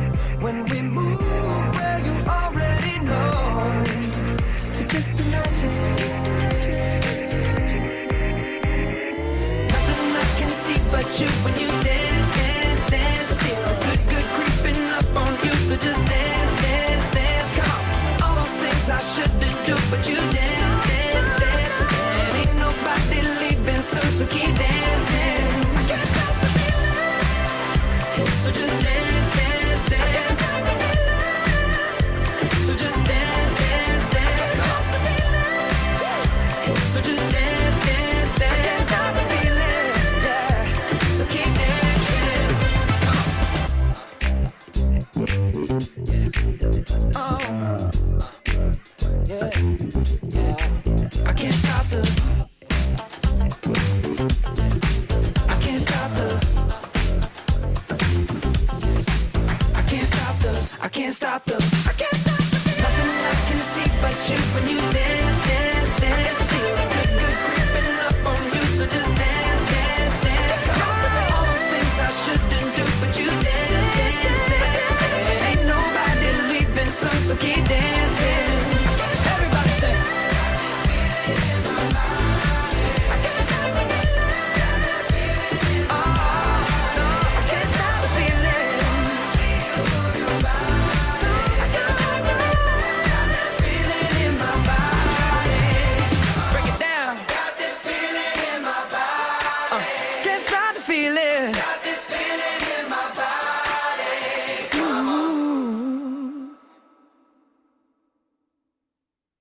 Hello, everybody, and welcome to part 2. I hope you are all here, but I'm just going to wait for like a minute for you guys to get seated if you're not yet. Whilst we wait, I just want to say that I've seen a lot of chat questions in the chat about how to receive the slides and how to view this after the call. I just want to reassure you that the slides will be made available to you, but before we would put the slides into the designs of the FESPACO Edit-a-thon trainings, and then it will be sent to you. Also, if you notice in my slides, I broke it into parts where I did some trainings and then some practicals, but the version that you receive, even the practical sites will have some guidelines on how to do it so that even if you don't get access to a video or something, you can still go through it and be able to do it. So just reassuring you that there would be videos of this after the recordings that will be sent to you, and then there will also be the slide text that will be sent to you. All right, so I'm going to start. Let me know if you can see my screen. I'm already sharing. Welcome to part 2, and thanks for your resilience. Thanks for being here. I know we are already going over time, but pardon me to walk you through the second part of this, and I'll try my best to be quick as much as possible. Ceslaus, please give me the go ahead if I have to go on, and let me know if people are already here and available to proceed.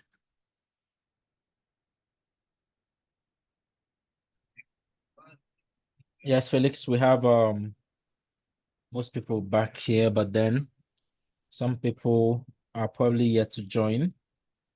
Perhaps if you could be kind enough, let's give them maybe 2 more minutes before you kickstart the part 2. Thank you. Thank you very much, Ceslaus. That being said, it's 1, 2, let's say 1, 3 at the moment. So 1, 5, we will begin. I'll just revert to the interlude whilst we still wait for people to join. Thank you. Thank you too.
Right. Thank you all for still being here with us. I am resuming part 2 of the training. Like we did mention in the beginning, part 2 will focus more on the practical bits of it, and it will also be geared towards specific areas of film editing on Wikipedia. For the purpose of this training, I have very little documentation on how to do this. More of it is practical so that when you replay this video or watch this video, you can see the steps of how I did these things. With your permission, I will begin, Ceslaus, once again. Just want to be sure before I start.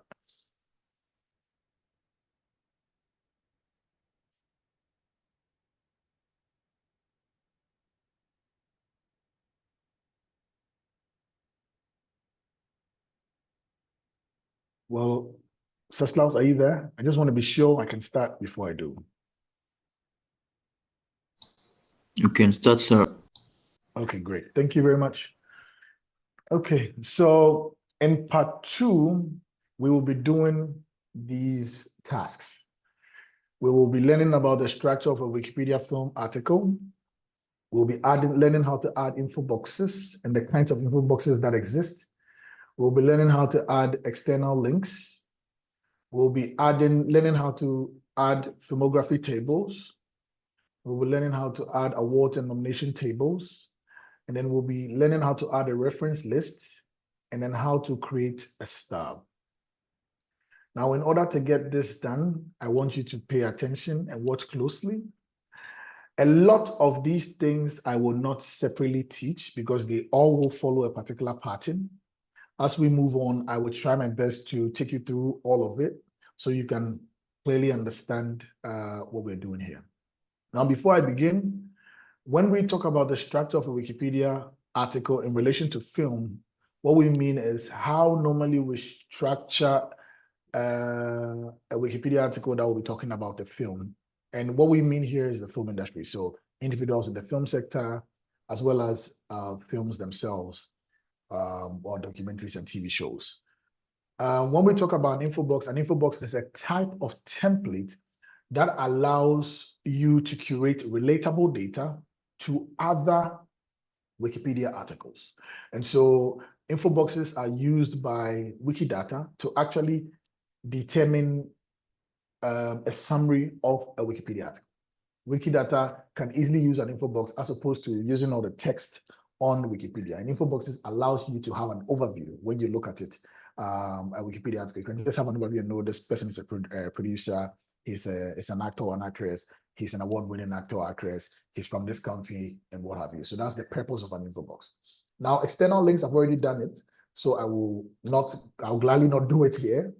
But filmography tables are tables that show the films that was created by the person and their role that they had in that particular filmmaking, as well as the year that it was done. It's just a table showing you organized data about the person's film history. That's what a filmography is. And then awards and nominations table is a table that shows the nominations that a person has had, which award ceremonies or award institutions nominated them, and then the awards that they've actually won.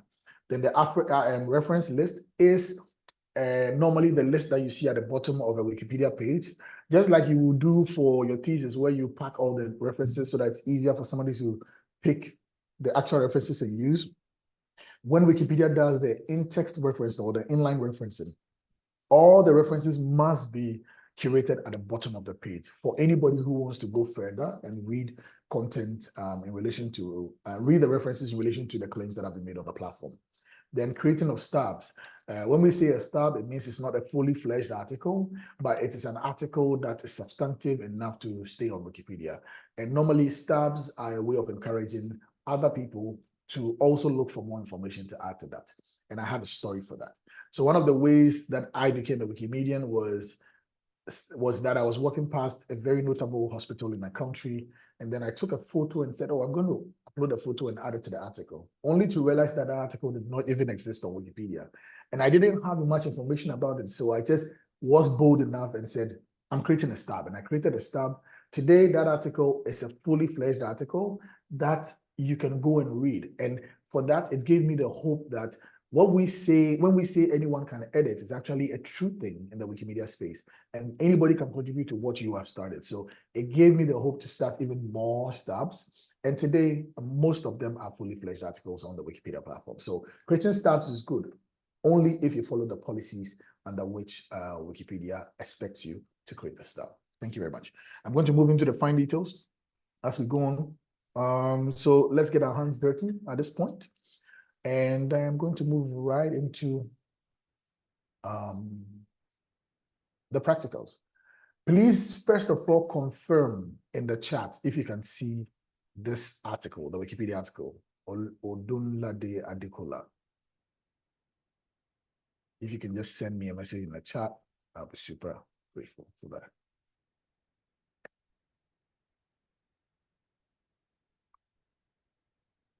Yes, thank you very much. Okay, great. So talking about the first thing, let me go back so we can just refer whilst we go through it. The first thing here is the structure of a film article. So we'll look at the structure of a film article. Normally, when you're writing about a person, right, in the film industry, it is the same guidelines that you will use in the articles, or the same guidelines that we use in the biography of a living person. And normally in the biography of a living person on Wikipedia, maybe let me just open it up so you guys can see what I'm talking about. So WP, biography of a living person. And sorry, I'm using all of these WP and all of those things on there. Like I said, Wikimedia has different, we call them namespaces. And this is what we call the Wikipedia project space. And so if you want to look for something within that space, you normally type WP or Wikipedia : the name of the thing, and it will help you find it. These things, you will learn them whilst you gain experience and you move on. You can't learn everything in Wikipedia in one day. So when you see me use some of these things, I'll try my best to explain, but don't be so scared that, oh, how come he knows this? And I don't know. It's okay. Whilst you go on, you encounter some of these things and you learn along the way. Good. So this page, for example, will guide you on how to write the biography of a living person. So it tells you that you must write in a neutral point of view, it must be verifiable, and it cannot be an original research. Like I said, Wikipedia is an aggregator of information, so we only use secondary research. The writing style and tone, it tells you all of that. How to write the articles, even goes ahead and talks about sections of the article that should be there. So I'm just showing you this as a reference, but I am going to just show you practically how these things will be done. So in the biography of a living person, normally every Wikipedia article starts with what we call a prose, if you were doing literature, or the introductory text, as we say in Wikipedia. An introductory text is always a summary of what you should expect, summary or overview of what you should expect to read about the person. Or in simple terms, it's just a gist of the subject or the article you're about to read. And that's what it is. Now, the question is, what do you normally have to include in a prose or an introductory text? It should be things that are of meta value, not things that are granular. So for example, if you wanted to talk about Ceslaus, you would say Ceslaus is, okay, Ceslaus was born in so and so year. He is a citizen of this country, so he's maybe Nigerian. Ceslaus has done X, Y, Z, and if there are any awards that Ceslaus has won, you add it to it, simply put. People write long process with a lot of text. All of that should be in the fine details of the sections of the article. So normally for biography of a living person, it should be the name of the person, possibly how the name is pronounced, the age or date of birth of the person, if the person is dead, when they died, and the age at which they died. And then it should follow with their citizenship or where they come from, then what they do, and if there are any accolades to their names, like titles, awards won, and things, you put that there, and then that's it. So it only covers significant aspects of the article, so that the person can go on, if they want to read the article, it gives them a gist, and then they can go on and read in the fine details the works of the person. Okay, so that's just it. After the prose or the introductory text, it normally follows with early life and education. Some people do early life and education separate. Normally, it is captured as one. So early life and education is one section. After the prose or introductory text, then career would come, because in this case, we're talking about the biography of a living person, but a film person. So the career of the person will come. Some people normally add personal life. Personal life can be added to the early life, but if the person has a lot of text about their personal life and things they've done, like children and all of that, normally create a different section called personal life and then put all of that in there. And then there's filmography. People represent filmography in so many ways, but the best way to do it is using filmographic tables, which I will show you in a few minutes. Then there's the awards section, because for people like these, it is only awards and nominations that most of the times can ascertain notability. If I am a filmmaker that nobody knows me and I have significant coverage, that's not just enough to have a Wikipedia page. Or else we'll be documenting every up and coming filmmaker or actor or actresses, right? And so the only criteria for people in entertainment, let me broaden it, entertainment, people in the entertainment industry, people who are doing music, film, and all of that, it is normally based on the awards that they've won. For a company, it will be based on whether they're a household name. For a biography of just a normal person, like a professor or something, it's about their mastery in the subject area that you've chosen, or the amount of accolades they've won, or the number of publications that they've done, or how easy it is for people to relate to their subject area, right? But for people in the entertainment industry, it's mostly the awards that validates their notability, okay? So there always has to be an awards and nomination section. Then there's a see also section. People normally don't put this, but it's so important. What this does is that it creates the opportunity for the reader to be able to find related articles to the subject they read. Now, I presume the man in question is a Yoruba person, which is why there's a list of Yoruba people. The man in question is a Nigerian actor, so it's a list of Nigerian actors. So you can find other related Nigerian actors. So if you want to read about them, you can read about them. So the see also section is normally a section that covers relatable information about the subject that you've just read, which is why people say that sometimes when you start entering the rabbit hole of Wikipedia, you can never come out, because you keep on learning things through sections like the see also section. Then the source list, like I mentioned, which is the reference section, this does not appear automatically. There's something that you have to do for it to appear. Even if you add references in the text, there's something that you have to do for it to appear.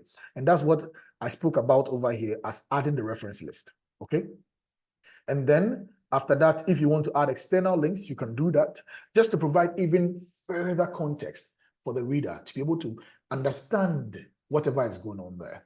And then there are these authority-controlled databases, but we normally don't teach this to newbies because there's a lot that you have to learn before you can curate this. So today I'm going to omit that. And then there is the category, which I've just taught you. Categories are meant to help you section related articles together. So for example, you can see he's added to living people because he's alive, he's not dead. So if you go to the category living people, all people that are on Wikipedia or humans that are on Wikipedia that are still living will be in that category. Nigerian male female actors. If you go to that category, you'll find him there. So you put people in relatable fields together as a categorization just to help the reader if they want to go through that rabbit hole and find who are the other Nigerian male film actors on Wikipedia, right? So that's the essence of categorization. But we've already learned how to do categorization. So I'm just going to go on into this section on how to create a Wikipedia article. Now let me duplicate this page and then start a whole new Wikipedia page. Now we will use Ceslaus for this example. We use Ceslaus because we know Wikipedia, Ceslaus does not have a Wikipedia page. So I'm going to use Ceslaus for this, unless you have an artist or an actor that does not have a Wikipedia page that you want me to use, that we can also use for this practice. So if you do have that, you can also send it in the chat. I'll gladly take that and use it for this. I'm going to pause for any suggestions in the chat before I move on.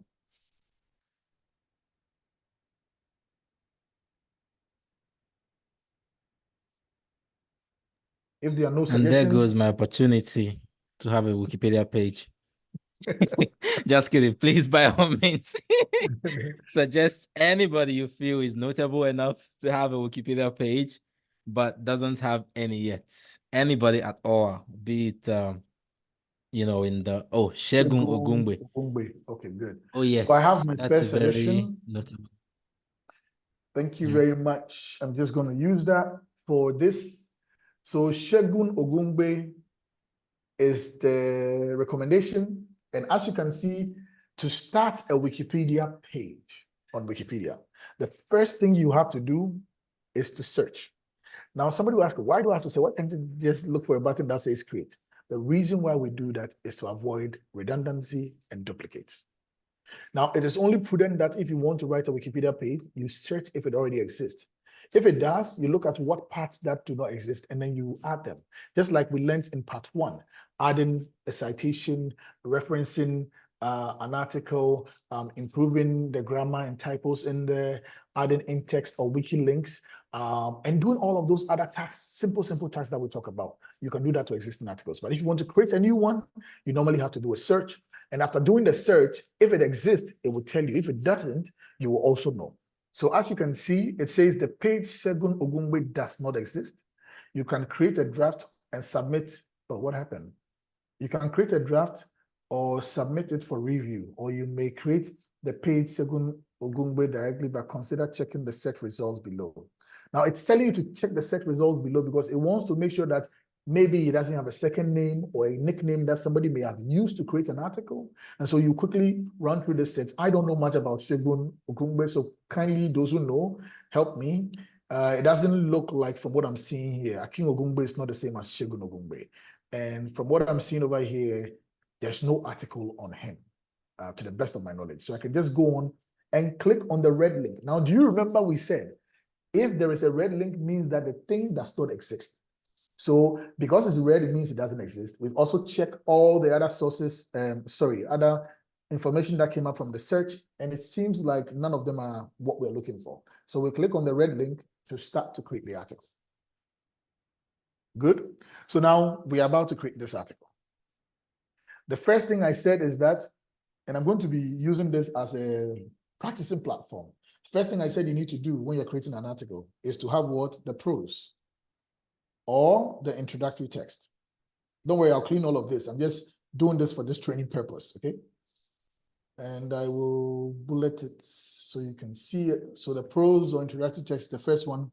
Then what else did I say will follow? Please unmute and speak. It's a participatory session, so I'm doing this with all of you, okay?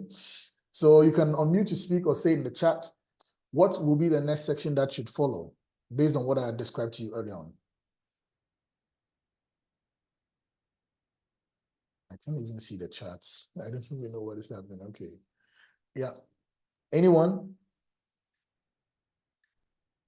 You can send in the chat or you can unmute and speak. After the introductory text, what comes next?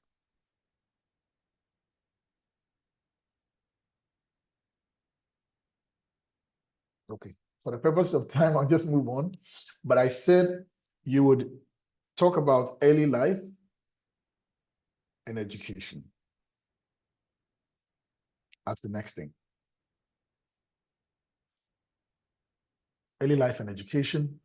Then for somebody in the film industry, the next thing that would follow would be their career.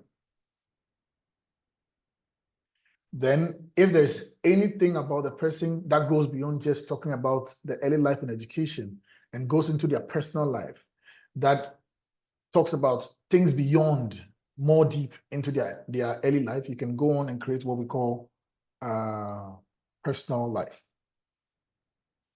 And then the next thing that needs to follow is filmography. That's if they have filmography. They have a list of films that they've been a part of. You can create a filmography. And the next thing will be nominations and awards. Sorry, nominations and awards. And then the next thing that follows would be what? Let me pause, see if you remembered what I said. Anyone to write in the chat? Okay, for the sake of time, I'll just go on. So the see also section, which links to other things that somebody might be able to read about the subject or relatable subjects. And then please mute if you're not speaking for feedback purposes. Thank you very much. Okay. So the next section would be references.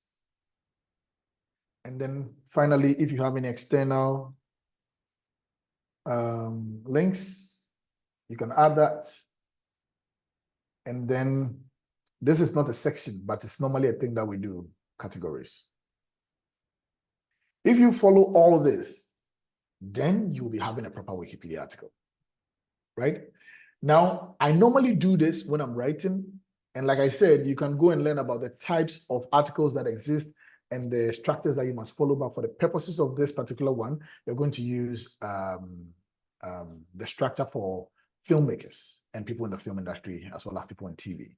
So as you can see on my screen, these are all the sections that you need to satisfy to have a fully fledged article about somebody in the film industry.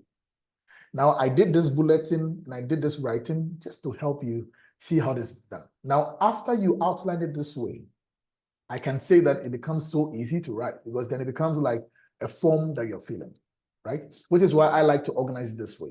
Just like the way you were taught in school when you were doing essay writing. They say what? Organize your thoughts before you actually put it down. It's the same thing you do on a Wikipedia article, and it makes life so easy for you. So after I have written all of this, I will quickly remove all the bullets, right? Introductory text normally doesn't come as a section, so I'll just remove all of this, but I know that's the first thing that comes.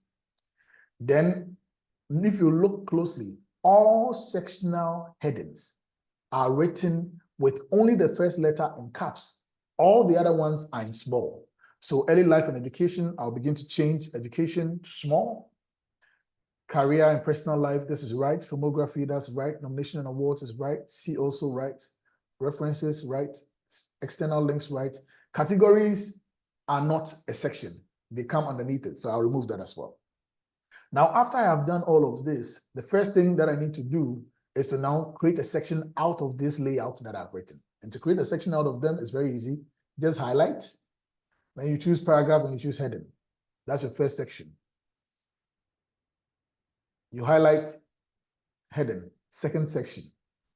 You highlight, you click on paragraph and choose heading, the third section. And then that's what you do for all of them to create a section out of them.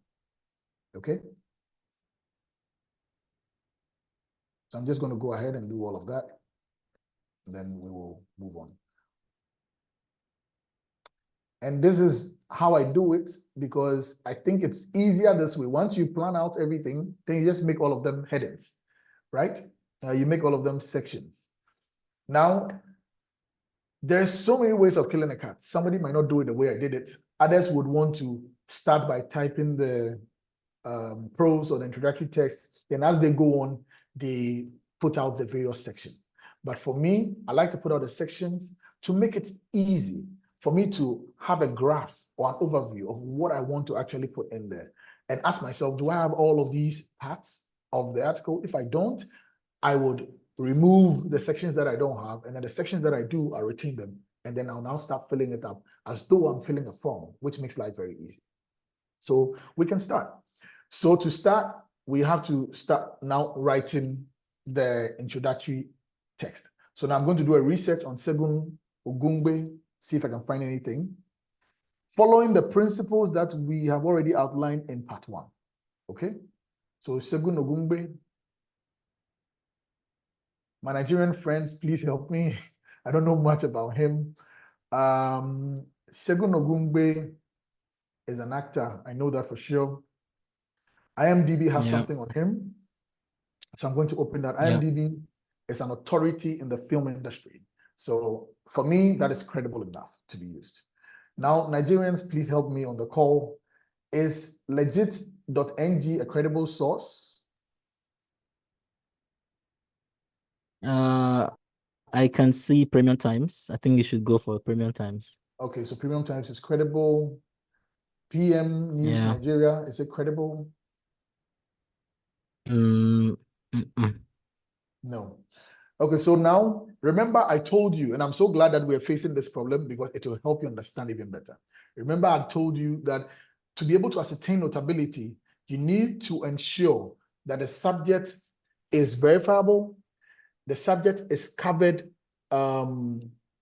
very well in the article that has been written, the subject is covered in independent sources. There are sources that are not related to the person, and then there must be at least 2 of those description of sources that I've given before you can ascertain notability, right?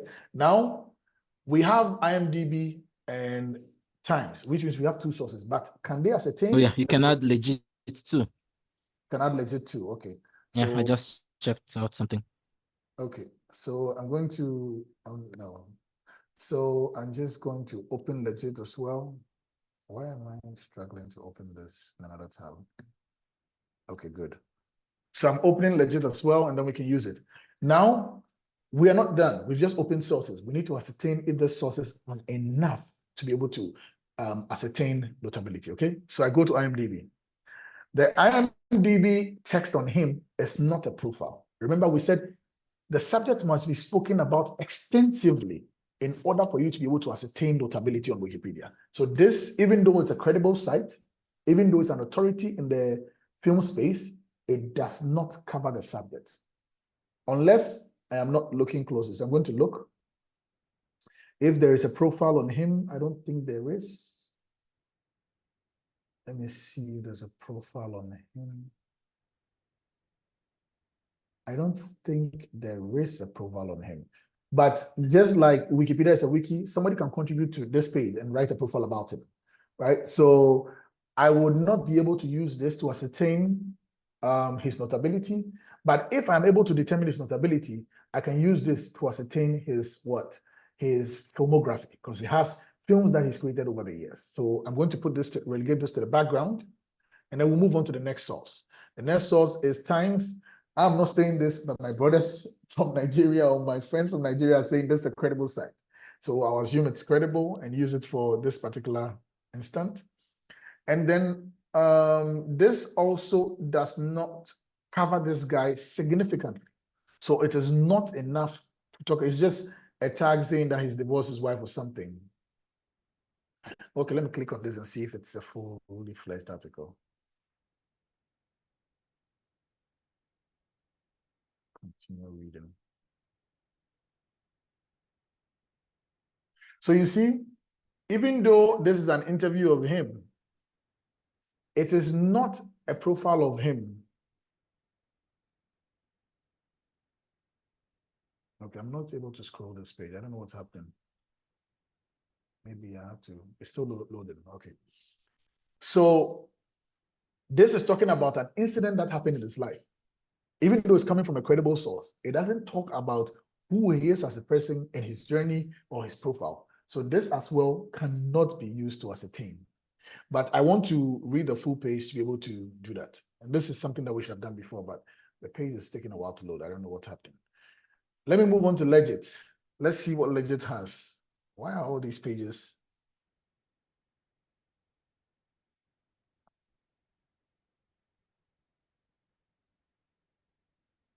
Okay.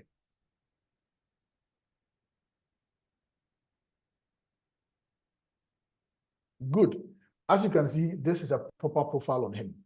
Assuming that we are right, that there's a credible source, this is a good enough source to use to start this article. But like I said, you need 2 of these to ascertain notability. So we still need a second one to be able to ascertain that this person is notable, okay? And this is even regardless of whether you're creating a stub or not. Notability has to be ascertained before you can even create a stub. So don't say, oh, I'm just creating a stub, so I'm just going to put anything. No, you must still ascertain notability before you actually go ahead and create a stub. And so in this instance, he is notable. We know it off the books, but on the books, we still cannot ascertain he's still notable until we get a second source that talks about him. I don't know what's happening to the second source we got, but let me reload the page and see. These sites are not okay. So let me see if. So like I said, this other link does not talk about him at all. It talks about an incident that happened in his life, right? And so this cannot be used to ascertain notability, which is why this gentleman does not have a Wikipedia article, even though he's notable, and my Nigerian friends are saying it's notable, because there's only one source that is credible and meets all the criteria of Wikipedia that can ascertain its notability at this point. From our search, there weren't any other links, and I'm going back to the search. There weren't any other links from any other credible source. So if we want to get this guy to be published, then what we have to do is to ensure that a media house covers him, because remember, Wikipedia only uses secondary sources, not primary sources. So we need somebody else to cover him substantively for us to be able to use that source coupled with this source to ascertain notability, right? Somebody will say, you can go ahead, and I will go ahead with this because I'm an experienced editor and I know the policies that I can raise to fight this. But for newbies, I always advise that you must have at least two to express or exert notability. So for my own purposes, because I'm using my account, I'll just go ahead and use the one source that I have. This is to say to you that, of course, you can use one source to ascertain that, but it is better and always more satisfactory to use two sources following or meeting all the criteria that we set in part 1 before you can actually go ahead and write a Wikipedia article. So I'm just going to go ahead and start this. Now, like I said, the most important things you need to start an introductory text in an article is the name of the person, the age of the person or the date of birth of the person, and then where they come from, and then some of their notable works or things they've done, a gist of that, and then any awards that they've won. So let's see, where is Shogun Southwest Nigeria? Okay, let's see if we have the age over here. Let me see, date of birth. We have that. So now I can go on this page and start. So if you look at this, names are always bolded. So you do the same thing, right? So, and I don't like to type a lot, so I'm trying to use easy things, right? Segun Ogungbe.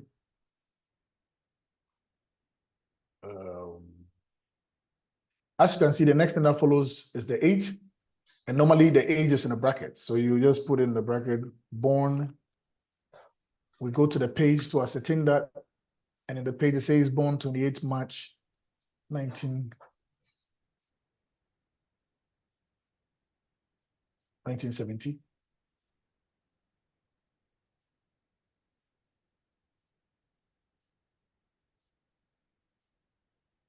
Born 28 March 1970, comma, is a Nigerian male actor.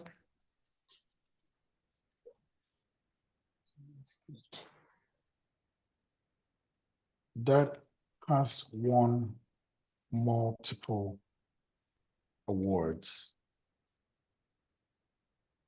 for his work. For time, I'm making things up, but for time purposes, I'm just trying to make things up just to fill up the part. Let me see if there's anything significant about him again. You know, your state is further. So all of this will go in the early life stuff. Nephew. I want to see if he's won any awards.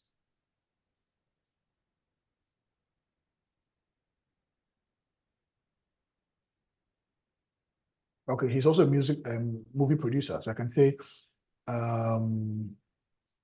Segun Bond is a Nigerian male actor and a movie producer that has won multiple awards for his work.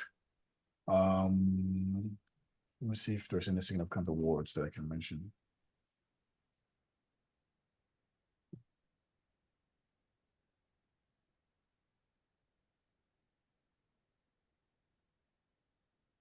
So he's not won any significant awards, but I can mention that he was nominated for this. So let's go ahead and just copy this, and I'll take it to the page and then paste that.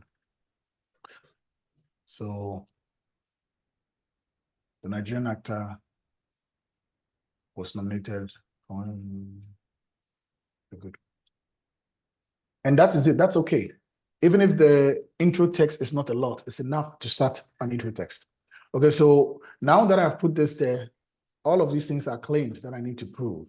So the first thing to do is to add citations to prove everything that I've said over here. Now, like I said, names are always boldened in the text. So you bolden that, and then we will now fish out our sources and that to them. The reason why we say that you must not just use one source to ascertain the Wikipedia. Can you please mute if you're not speaking? The reason why we say that you cannot use just one source to ascertain a Wikipedia article is because it can easily be tagged as an orphan. An orphan means it's an article that does not have multiple reliable sources proving that whatever the subject is, whatever is being spoken about the subject is true. And you will see that in this instance, because I think this is the only part that talks about his age and things like that. So in order to prove all of these claims, I'll go ahead and add this link, and then I will insert. But this same part is also said in that same source. So now it's becoming such that we are over-relying on just one source for the article, which is why we normally say you must have at least 2 credible sources to cite. But in this case, we just assume and go on, okay? And then, because I've already added this source, I can just go to reuse and then click on that same source, and then it adds it automatically. I don't have to re-add that source again. Now, in the early life and education section, let's assume we have some data. I'm just going to type gibberish, but showing you how this is done. You put in all the details that you've uncovered, whatever you've seen, you can add it on there. Same thing happens to career. You can put in the information, but remember we have to cite all of this information as we go on there. And then personal life, same thing. If we have any text, we'll do that, right? And as you notice, the moment you begin to add the text in, it begins to look like a normal Wikipedia article, which is why I like this method, because it's easier when you begin to fill it up. It begins to look like a fully fledged article like you will want it, okay?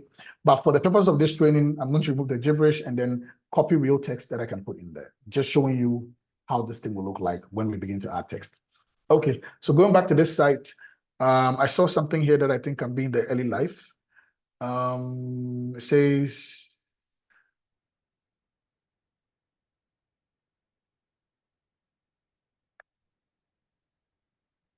so it says that Shegun, the Nollywood actor, hails from Ibadan.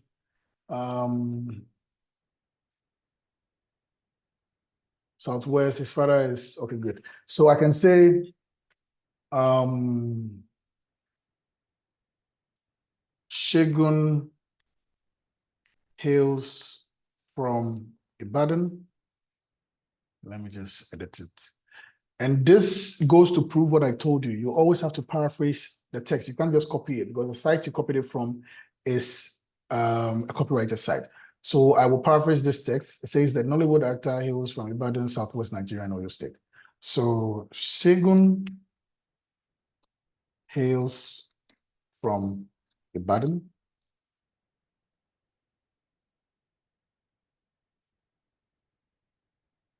Come on. He was born to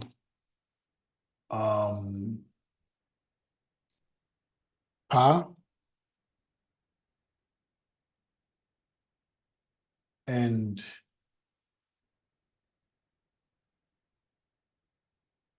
Pa and Amal Godum.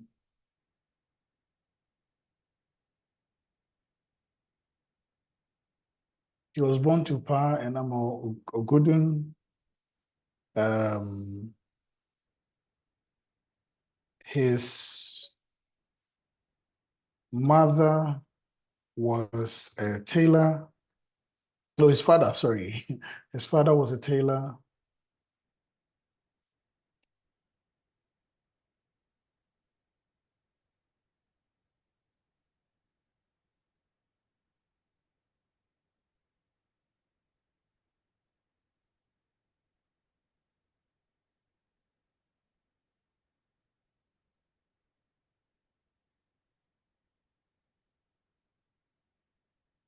Ogun's brother is also an Nollywood actor, rising. Okay, good. So this is enough. Normally in early life and education, you will include things like where he comes from, who he's born to, so his mother and father, anything about his education, if he went to primary school or anything, but we didn't see that on the page, so I'm not adding that. And then who his mother and father was. So as you can see, that long text that I copied, this is what I've paraphrased it to look like, right? You can do a better job than this, but because we're in the training, I don't have the time to do all of that. So Segun hails from Badon. He was born to P.A. Olusundum. Maybe I can even write. His father, I can even write at the end. His father and mother respectively. His father and mother respectively. Right? Just to say that Pa Olusunde is his father and Amope Okungbe is his mother. Right? So writing this is enough to depict the person's early life and education. But normally, like I said, what you would see in the early life would be where he comes from, his mom and dad, what his mom and dad does. If he has any siblings, you talk about that, and then where he schooled, right? You talk about all of those things. And then you add your citation. So in this case, we can just pick these citation because it's the same site, and then we can use that to cite this. Then you go on to his career and talk a little bit about him. You go on to his personal life, talk a little bit about him, and then you fill all the other details. I want to come to filmography and nomination of awards separately. Now, like I said, it's always important to put a see also section because the see also section actually allows us to find other people that are related to the same subject. So the person that comes to mind in this context for me will be Patience Ozoko, because Patience Ozoko is a famous actress, right? And she's also in the same industry. So I can just maybe add see also Patience Ozoko. That's if you're interested in reading about any other Nigerian film actors and actresses, you can see that. So I'm going to write Patience. I hope I get the name right. Ozoko. I don't know if I'm right. Wikipedia will correct me, so don't worry. And then what you do is that you highlight the name, and then you put an in-text link, and it's Ozoko. So I'll do that and then go and correct it over here. Ozoko, right? And this is how you add text to the see also section. Other things that you can include on here are maybe a list of Nigerian actors. So maybe write list of Nigerian actors, and then I'll highlight it, then add the link. I've showed you all of these things. That's why I'm just moving very quick. Then list of Nigerian actors, you can add that as well. This provides more context to whoever is reading the article so they can understand and appreciate whatever they're reading, or if they want any relatable content in reference to this. Now, like I did say, your references don't show up automatically. You have to do it. And so in order to do this, you add the ref lists. No, I think these days there's an easy way.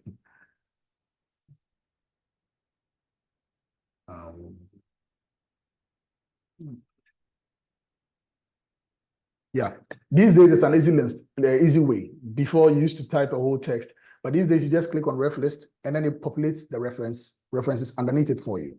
So as you see, the references have shown up, but it's only one reference, and this is why sometimes articles get deleted. So please always have that two credible sources that depicts or affirms the article that you're writing on. It's always very important, okay? For the purposes of this, I also want to illustrate that this guy is even recognized by the film authorities, which is IMDb. So I can just go here and then create an external link in there saying IMDb link of actor, right?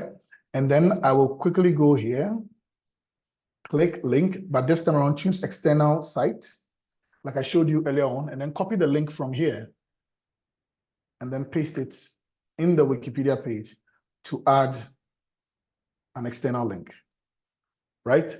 And by doing so, you see that your article is already beginning to gain credibility, right? It's already beginning to gain a lot of credibility because what you normally see in a fully fledged article is actually what you're seeing here as well, right? And so filling out the see also section, references, external links, you are already giving credibility to the article. Now, let's assume we didn't get anything on career. So I decided to remove career. Let's assume we didn't get anything on personal life. So I decided to remove personal life, okay?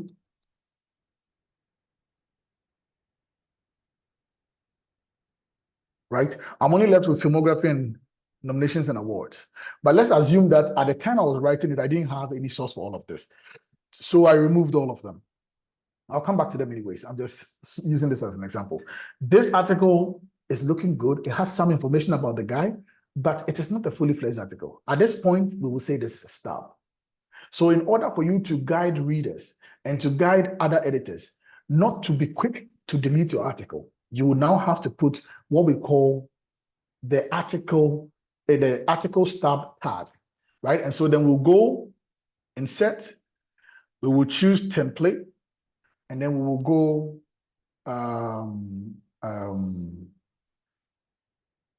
let me see, there's Nigerian actor stub. Nigerian film actor stub. There is. So then I click on that and then I insert. And all you are doing is to warn people that it is not a fully fledged article. I know, but it has enough information to merit a Wikipedia page. So please let it stay. By doing so, that's all you're saying.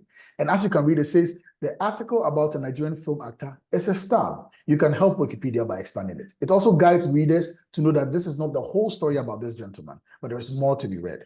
Now, if I were to go ahead with this, I can easily go ahead and publish this and say I've created a stub for Segun Ogungbe. But because I didn't do enough research like I would normally like to do before I write a Wikipedia page, I will not commit myself to doing this. Because remember, your credibility is what you write on Wikipedia. And I don't want to mess up my credibility on Wikipedia. And so I'm just using this as a practice to show you, but I will add those kinds of things later. If I were to write this article, I will add more things and then make sure that it has all the things that is needed. And then I'll go ahead and write the article. Okay. Now, remember, we also said something, adding in-text links. So who's a Nigerian? Somebody might be confused. What's a Nigerian? Just go there. You look for Nigerian, you add it, and you're creating your in-text links.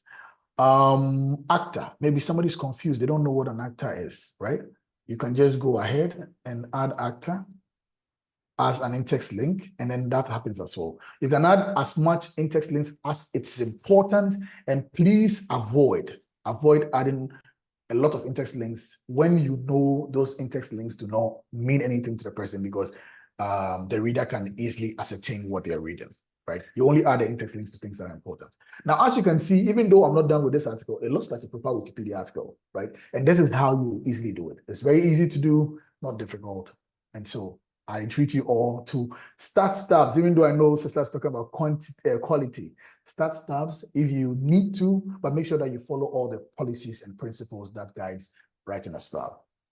I'm going to pause before I go into the other sections, that the filmography and then the nominations and awards. So pause if there are any questions, because I know I've said a lot before I move on. Thank you.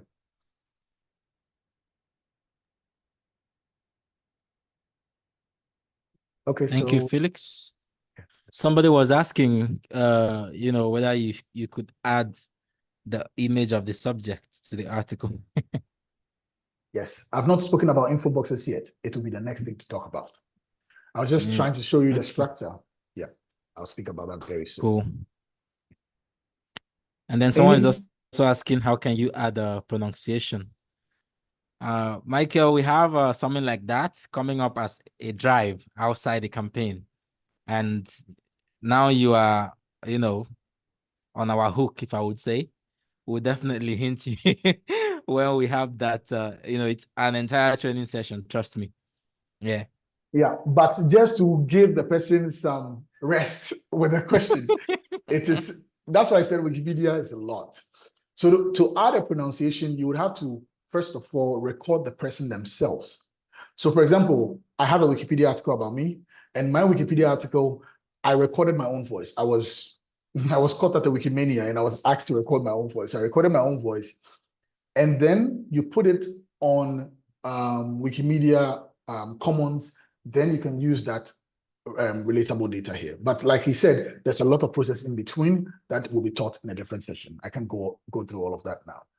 Normally, the reason why we use the person's voice, because we believe that the person the person is the best person to mention their name, right? But in cases where you can't get some of these actors and actresses, you can use a linguist to do it.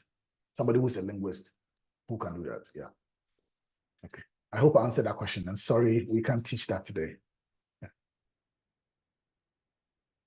I see a question. Can you add a photo? Yeah, I'll teach that very soon. Are we allowed to add in-text link to subjects' names? So yeah, you can add an in-text list. So let's say, for example, his brother, who is also an actor in Nollywood, or a rising actor in Nollywood. Let's assume he had a Wikipedia page. You can link it over here, so anybody who wants to read about his brother can easily find him and read. Or you can add his brother to the See Also section, so that anybody who wants to read about him can read after reading through the article. So those are two ways that you can do it. So yes, you can do that, please.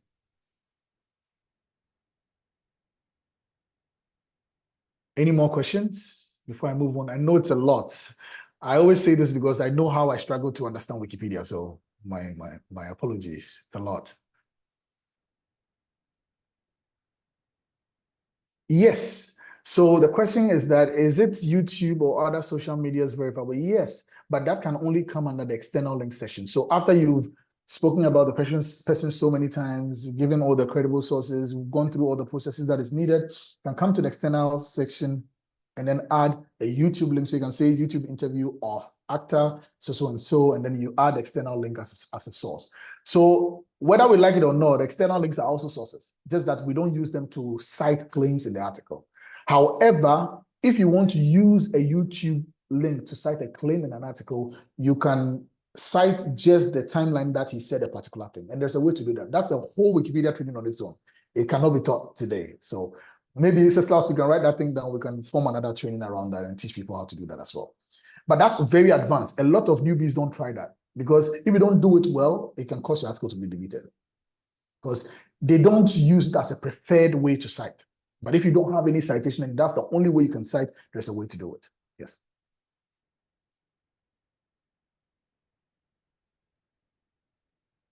Yes, I'm repeating. You can use YouTube links as a citation, but please, it's not for the faint-hearted. You have to know how to do it to be able to do it well. Right. We cannot also teach that in this course or in this training, because it requires a whole process. For example, the timeline within which the person said whatever claim you're trying to prove must be captured in the source, so that when somebody clicks it, they go to that particular timeline and listen to it. Also remember that it cannot just be you and I are YouTube channels. It has to be maybe your YouTube channel of BBC, right? Maybe BBC interviewed him, but they never wrote a blog about him or an article about him. You can use it. So the fact that it's YouTube does not mean mushroom YouTube channels, right? It has to be a YouTube channel that is more of like also an authority in the subject area.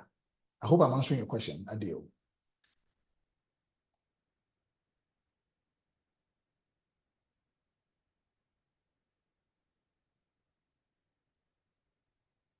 Please let me know if there are any other questions around this before I move on. Okay, so I'm going to go on. Now that you understand what the structure of a Wikipedia page for somebody in the film industry entails,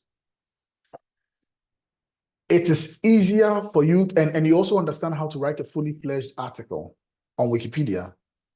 There are other relational information that you also need to add to provide more context to the reader. And those kinds of things are what makes a Wikipedia page more buoyant, more nice to read. For example, adding a photo. You cannot just add a photo to any section in the page just because you want to add a photo. You normally have to organize the photo in an info box. So then, normally you will do an info box at the top of the page. And the way you do this is to go to insert, you choose template, and then we'll type what? Info box film. No, this is not a film. Info box actor, I think actor. Yeah, so you choose info box actor.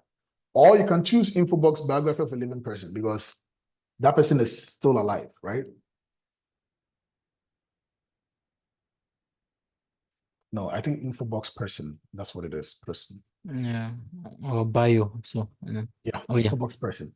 So as you can see, there are so many info boxes. Like I said, so many templates, but you have to uncover them. I cannot list all the templates in the world for you.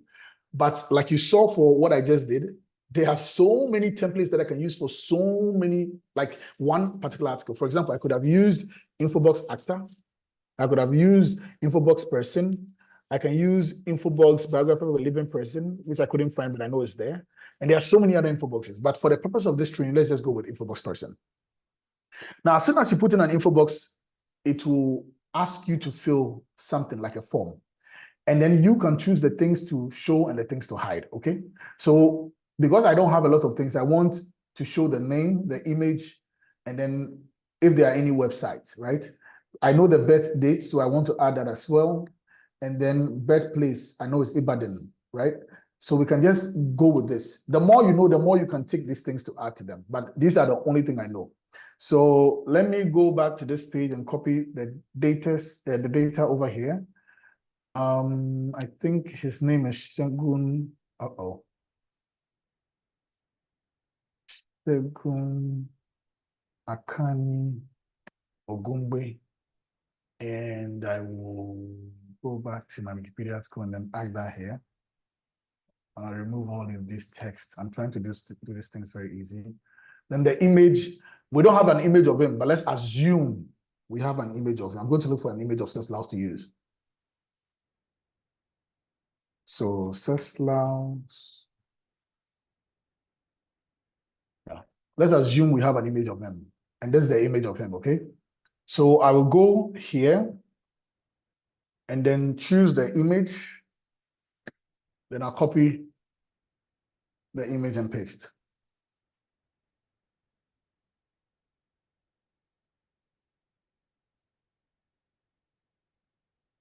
So in copying the image, you don't copy the file, just copy the name of the image, which I have done. Then I'll paste it in here. And then it asks that. The date of birth, I don't remember, even though I'm writing this article. It's just 28 March 1970. I copy that as well.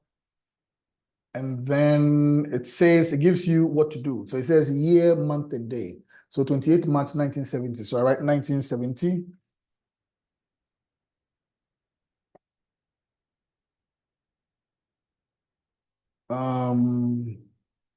March is 03, 28.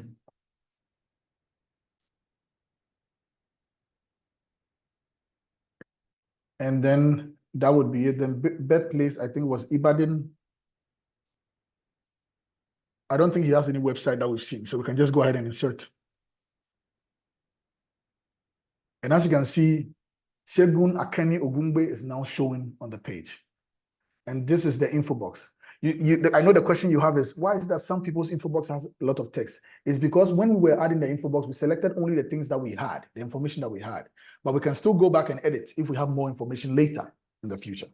Okay? But for now, this is all we have, and so that's all we put over there. Right? And then,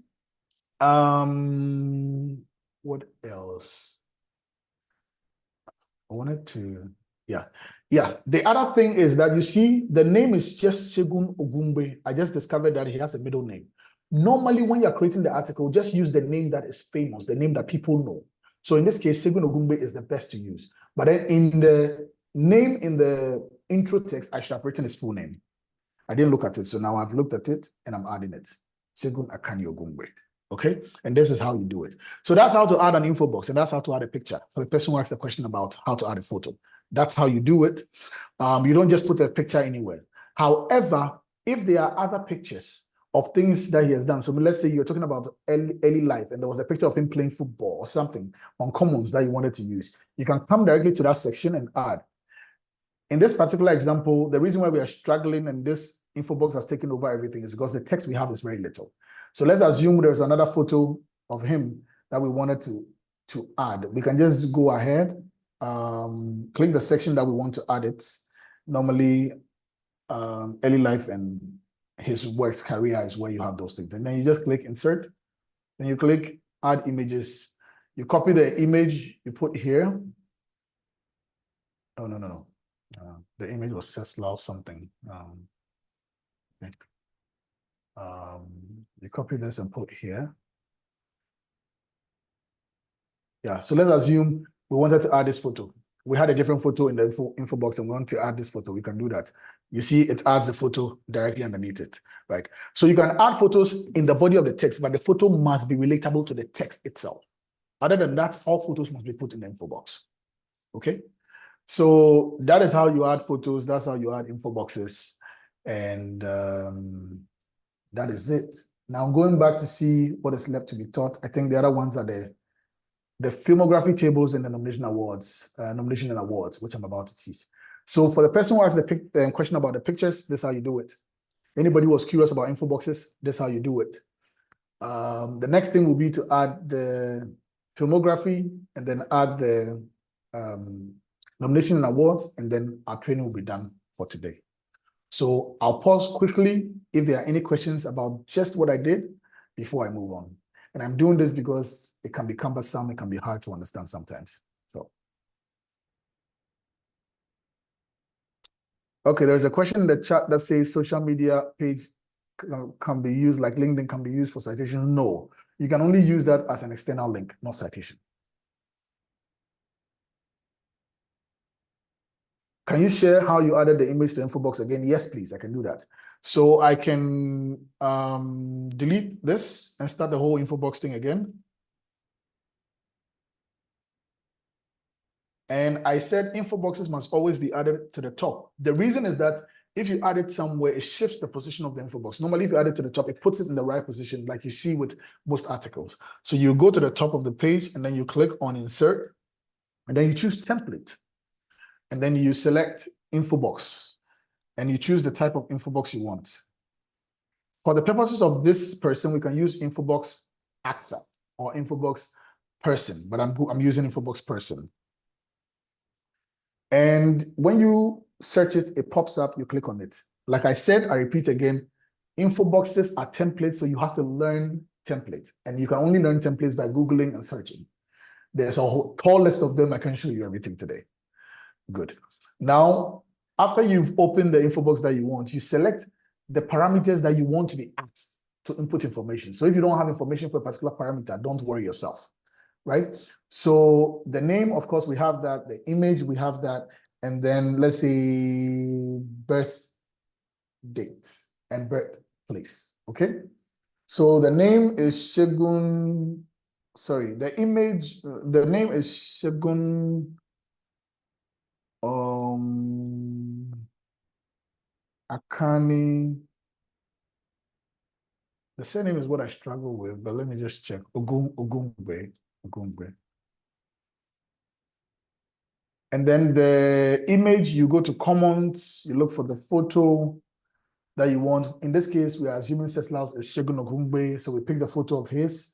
I said you only copy the name, not the file, and then you paste it in the part that says add an image. And then the birth date, it was 1970 March. I forget the day, but I think it is 28 March, yes. 28. And then you add that. Okay, then birthplace, we know it's Ibadan from the text we read. And then you just go ahead and click insert, and then it will add all of that information for you. I also explained that you're only seeing just this scanty information and not a fully fledged information because we only chose what areas we had. If we had all information, we could have put in there and it will look very different. So this is how you add an info box, and this is how you add an image to an info box. And then I explained again that you can also add images to the body of the text, but the image should provide more meaning to the text or should be relatable to the text. And to do that, you find the section that you want to add it to, you click on insert, you choose images, and then you paste the name of the image you're trying to add. And then you click on the image. When it pops up, you click use this image. You can caption it, maybe Shegun in his bedroom, Shegun something, you write all of that and then you insert. And then it will insert it appropriately for you. So this is how you add an info box, and this is how you add a photo to a Wikipedia article. Can you share, okay. The same procedure followed in creating a page for a person. Is it the same for an event organization? No. We will do that in a minute. I won't go through the process again. I'll just show you the structure and then you can apply because you've already learned how to do all of that, okay? But it's not the same. Companies and organizations are very different, right? I'm just taking my time to show you all the nitty-gritties so that when you see any other one, you can easily apply.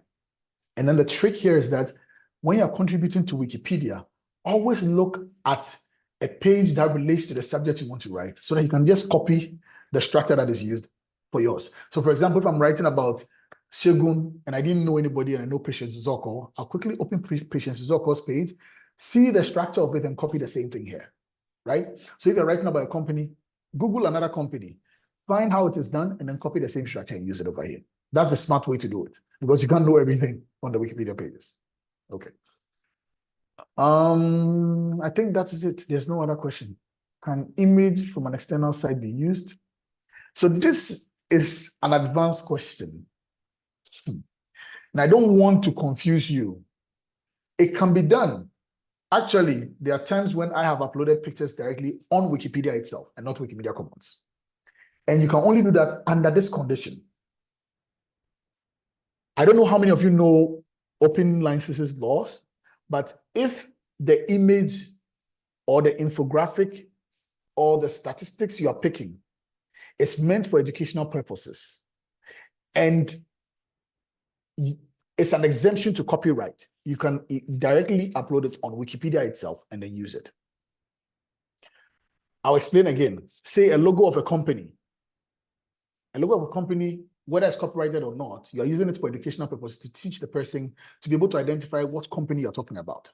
So for that reason, you can download the company's logo, even though it's copyrighted, and then upload it.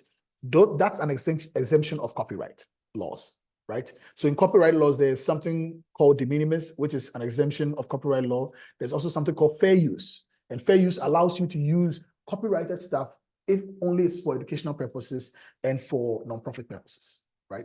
But we don't want to show this to people because people will end up uploading things that are not meant to be. That's why I didn't want to talk about it. You need to be a little bit advanced to understand these things, be able to know how and when to use it, okay?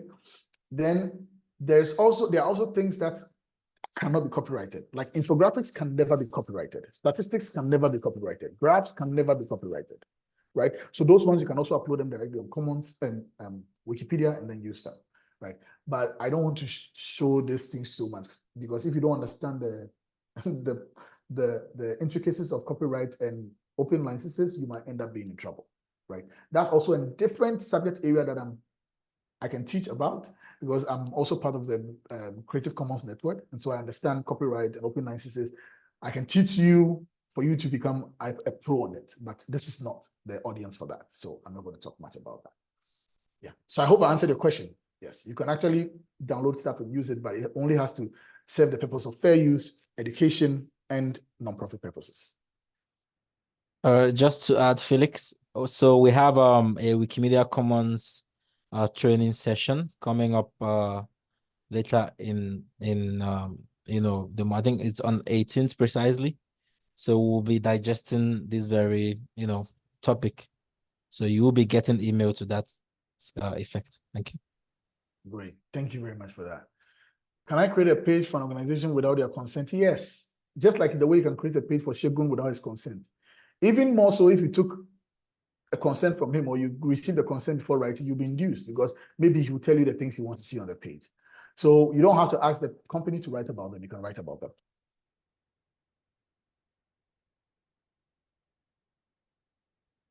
Any more questions? If I didn't answer your question, you can also rewrite it again so that it's bumped up to the top so I can see it, but I'm going through to see if I missed anything.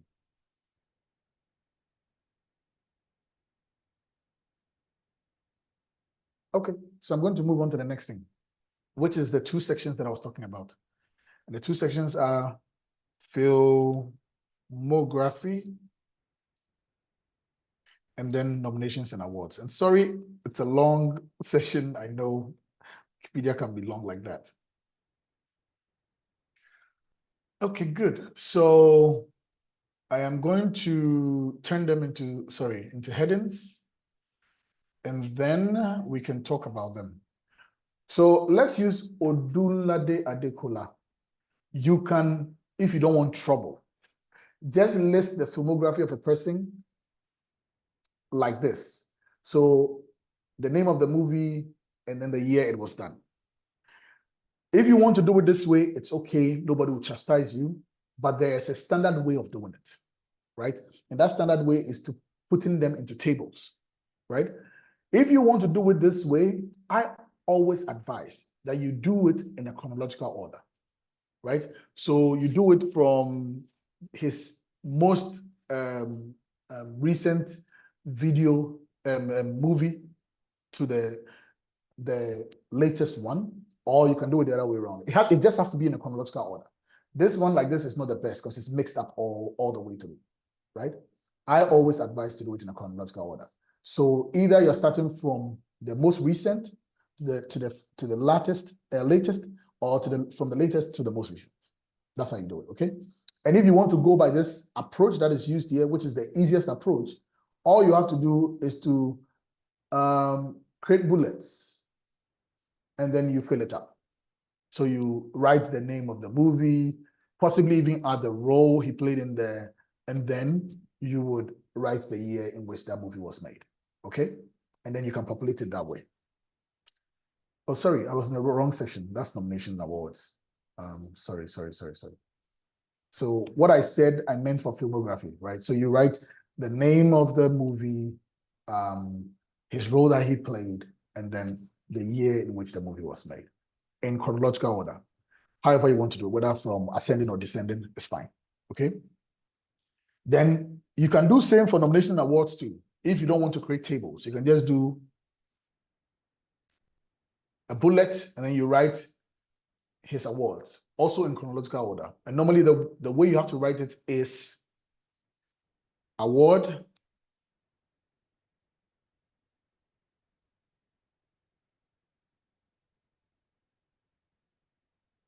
year of award,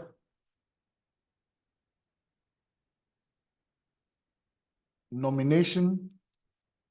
I'll explain all of that. Then one, right?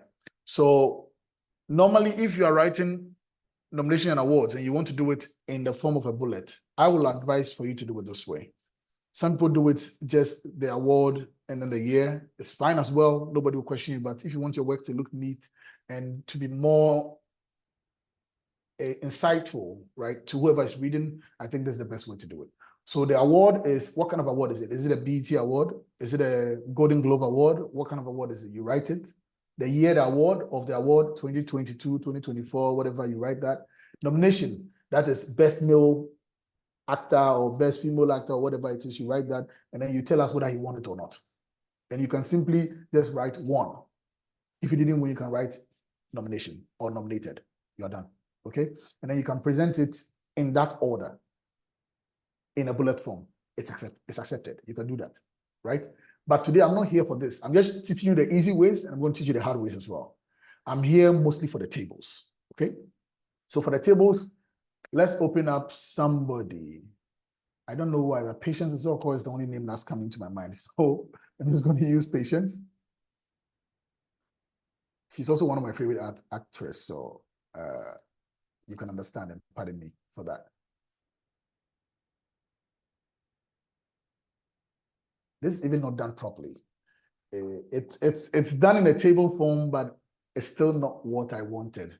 Let me pick one.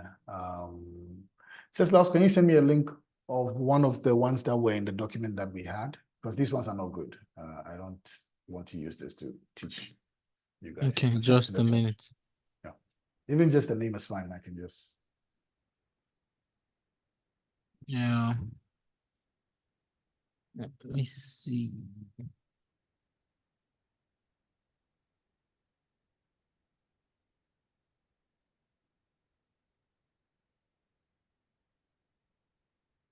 Oh.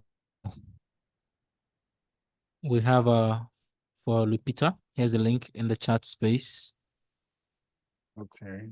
I still can't see it on my end, but I'm waiting for that. Okay. Yeah. Okay. It's here now. I see it. So Lupita Nyong'o. She's very famous. She's Kenyan. Okay, so this is what I would normally call a very good filmography, right? And as you can see, it's broken into filmography, film and television, because she does all of them. So all the other ones that she's done, even video games that she's been featured in, right? And to do this is very simple. You go in here, because we are not using bullets, we will click insert, and then we'll insert the table. That's where we start, okay? Now, when we insert the table, you can see it says the year in which the award was given, the year, the title of the movie that received the award, the role that she played, and then notes. If you have any other notes, right, you can put it in there. So that is about 5 columns. We can just do the same thing here. So year, title, role,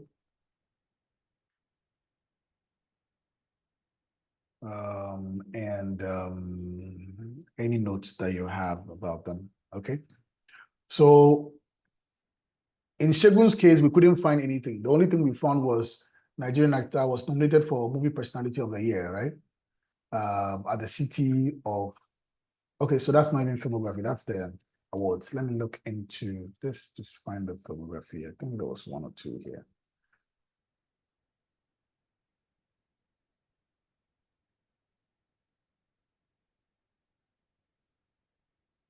Yeah, so this is a filmography of him on this page, and we're going to pick some of them. So I can just pick this. Akoto Olokoda, right? And then that will be the title. And sorry with these links that always pop up, it's because I'm copying from the site. And then the role he played in there was D-Man. Let me just go and type it to avoid these links. So D-Man. Then the year was 2009. 2009, right?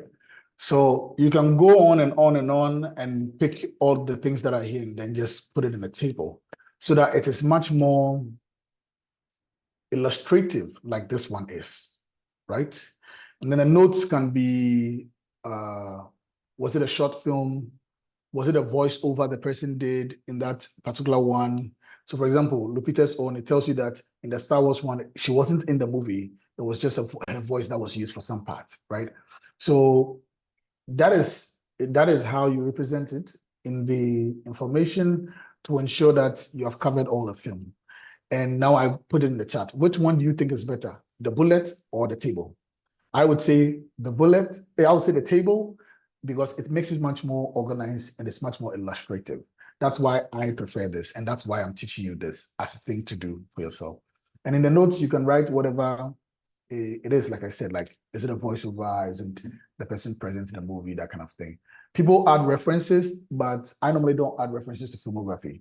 Maybe you can add references at the end of the whole thing, or maybe sometimes in sections we write a few descriptions before we bring the filmography. You can add a few references on there, but you can also choose to add another section that's insert after, and then you just write ref, and then you can input references in there.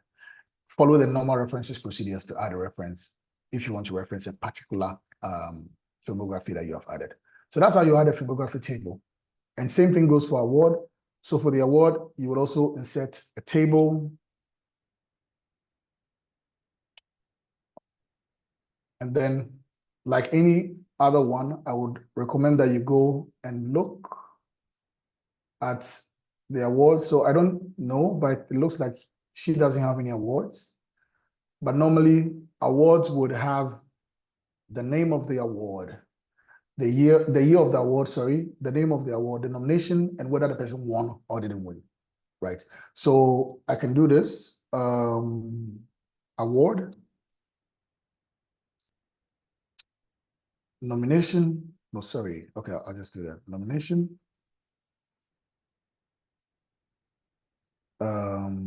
one.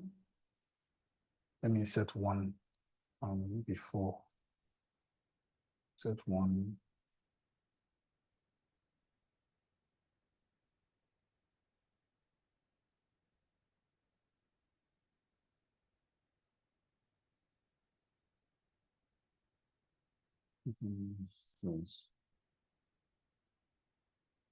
And then a year.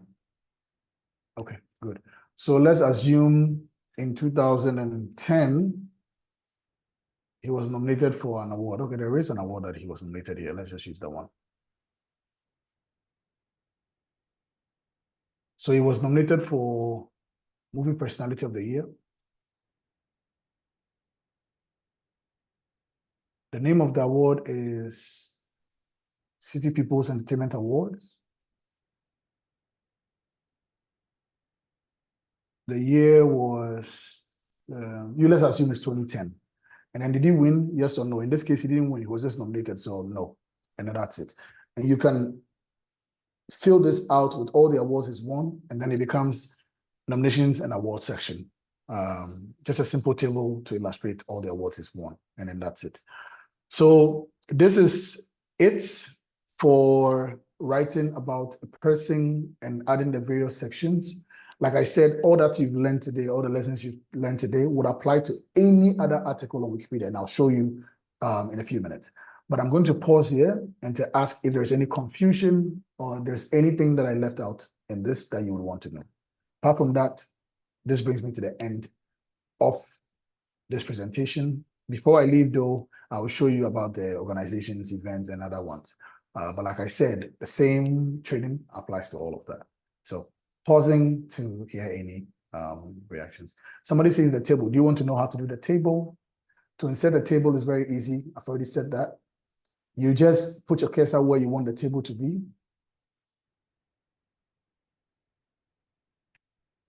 And then you click on insert. And then you select table. And then you fill in your information as you need. If you want to add more rows or columns, you can choose insert before or after. And if you want to add, no, sorry, that's for columns. If you want to add rows, you can choose above and below to add a row. So it's simply this. It's very easy. Insert table, and then you follow the step-by-step procedures to do that. Are there any other questions that you have on the chat that you would like me to answer?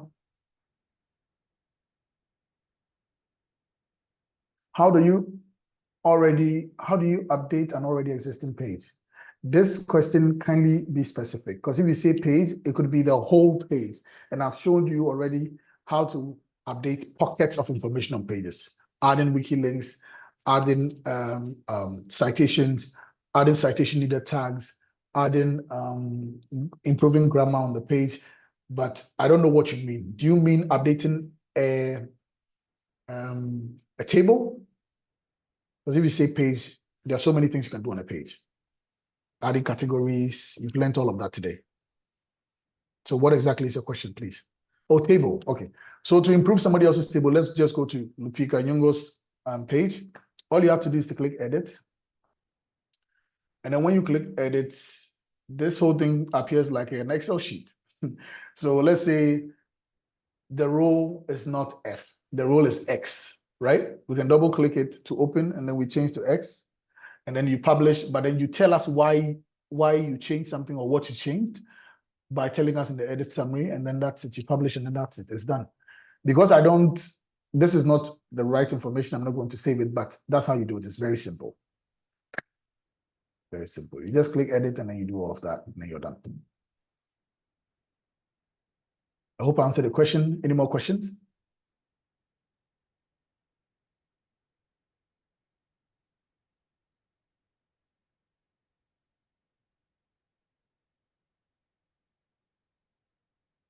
Okay. If no other question, okay, where to find the recording after that? Okay, so Ceslaus will be working on that. He will give you all of what you need after the session, so you can look at it. Okay.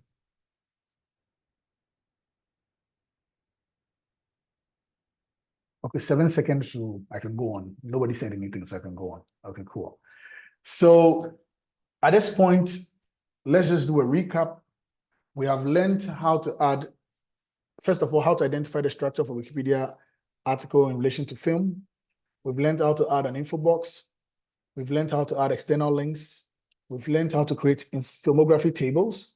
We've learned how to add awards and nomination tables. We've learned how to add reference lists. And then we've learned how to create a stub. Now, in the structure, I need to point out one thing. There are different structures for different kinds and types of articles, right? Like I said, nobody ever can teach you all the structures that exist. What is important to understand the concept of how to create that structure. So how to create the headings and the sections, that's all that is important. Once you have learned this, you just have to look at other articles that are related to the article or the kind and type of article that you want to write, copy that same structure and use in your article that you're creating, okay? So let's assume we're writing about an organization. I don't know if AfroCreatives has a Wikipedia page, but I'll quickly check. No, the African Narrative, sorry, not AfroCreatives. The African Narrative. If they do have a Wikipedia page, that would be good, but if not, let me quickly check.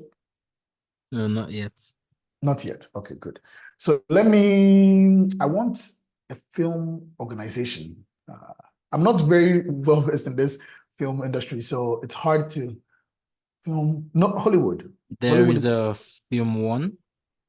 Film One One. production. It's a Nigerian film organization, yeah. Okay, Film One. Film One is written together. Okay. Film One production. Okay. I don't think they exist, or do they? Nah, maybe mentions. Sorry? Yeah, maybe they've been mentioned, but they don't have a real Wikipedia. Yeah. Is Nollywood an institution? It should be, right? I don't know. course. I don't know much about it. It's like but Hollywood. yeah.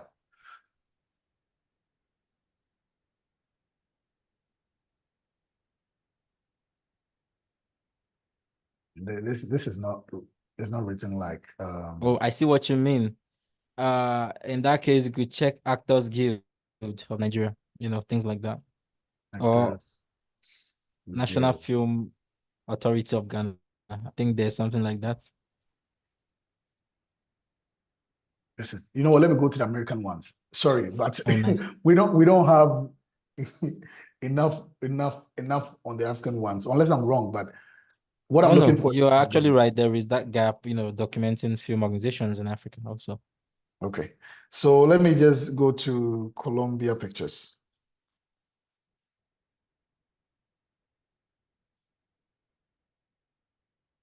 Right, and this is an American film organization. Now, as you can see over here, sorry. Okay. So as you can see over here, this is a proper organization within the film industry or film ecosystem. And normally organizations, even without looking at this, normally organizations have to have their history when it was established, right? Then who are the co-founders of the organization? If there is anything to talk about their shareholding structure or, for lack of a better word, the composition of the organization in terms of like, if anybody owns any shares in it or ownership, that's what I want to say, ownership, that's also shown on there. The current directors of the organization, and then the shareholders of the organization, all of that is shown, right? Mostly that's what you've seen in any organization, right? The film industry ones are no different. I just wanted to prove to you, they are no different.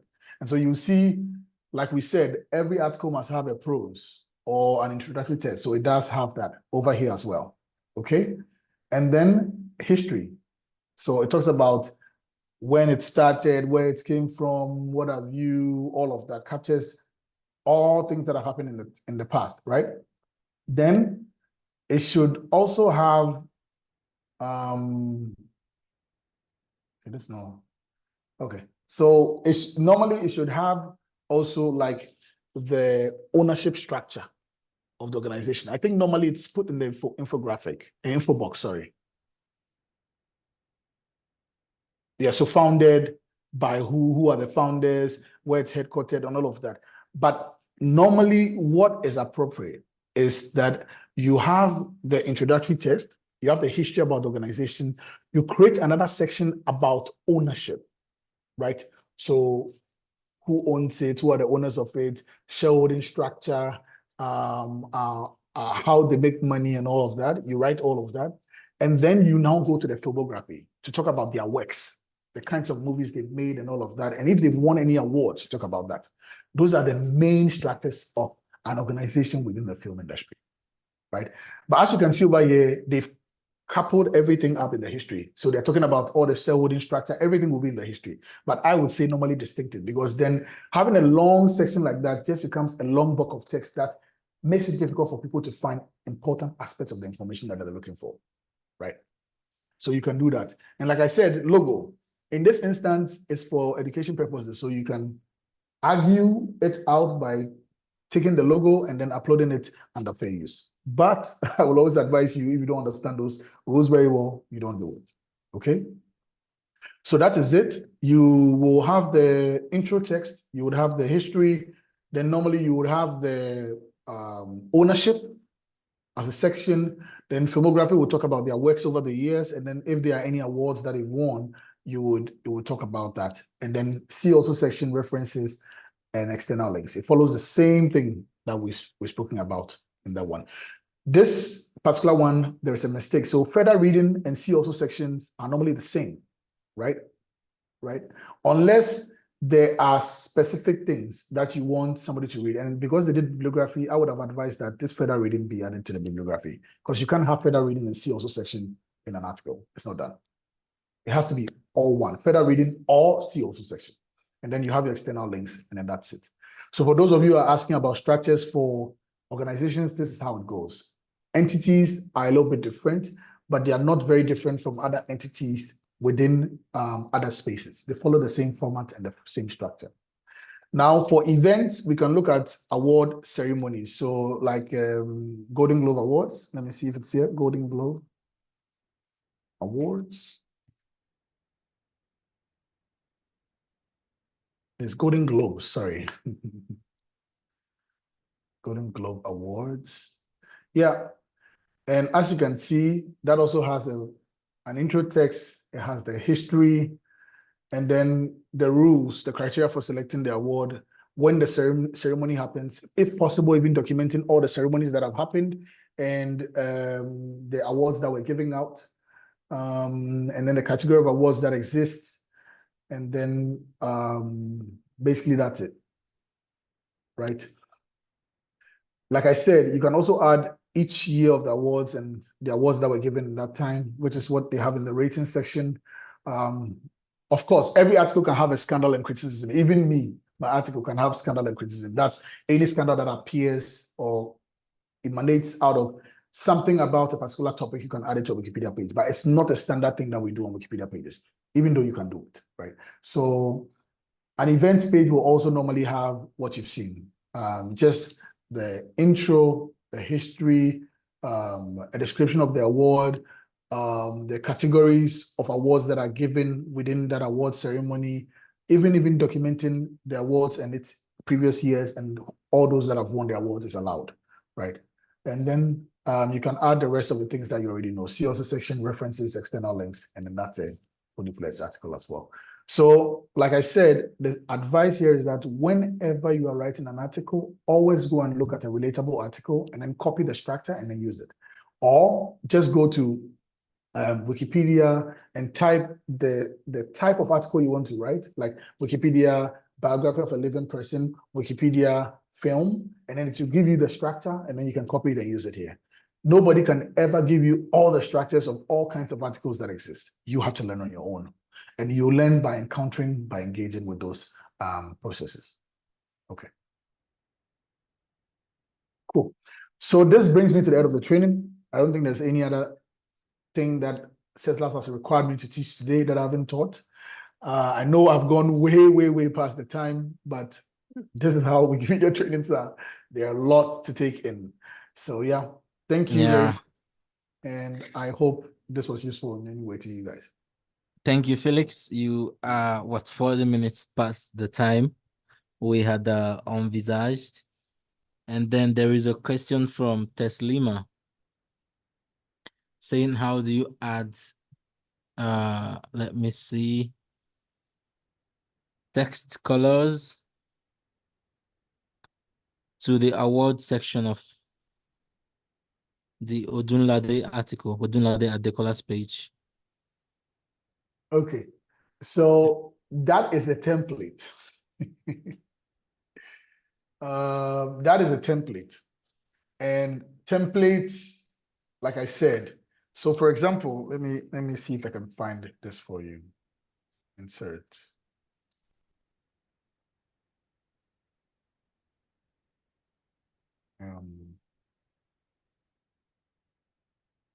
No, award table.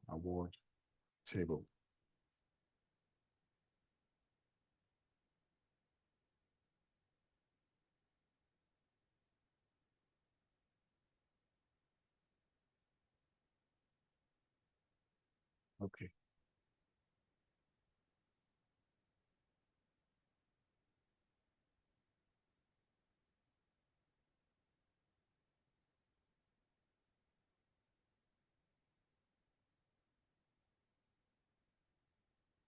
The reason why I don't like to use templates is because I have to teach you wiki markup a little bit, because not everything can be done on a visual editor.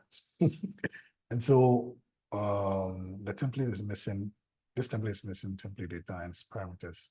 Okay, let me find another template that is easy to be used on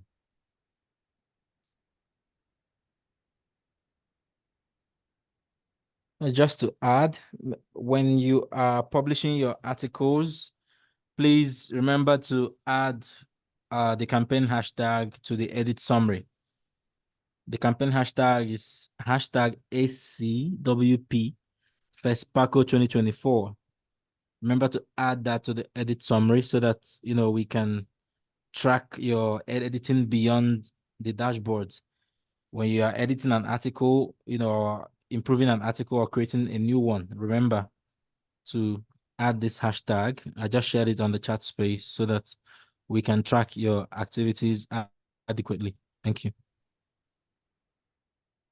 So, the problem I'm facing right now is that a lot of these award templates were created a long while ago. There are new award templates, there are new templates that actually allows you to edit it within Visual Editor, but there are some that you can't.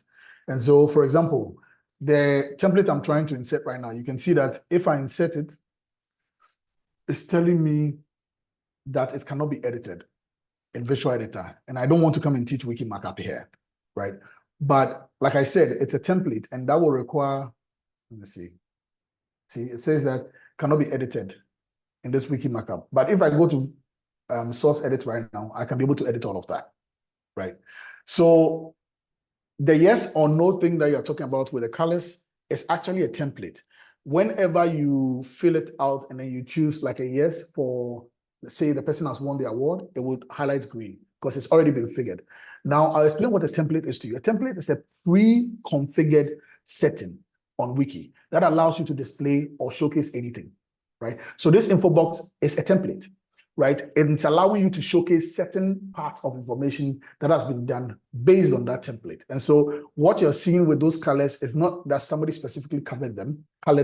It's just a template that is returning those colors based on what you input. So if you put in yellow, if you put in yes, it will come out as yellow. If you input no, it will come out as red.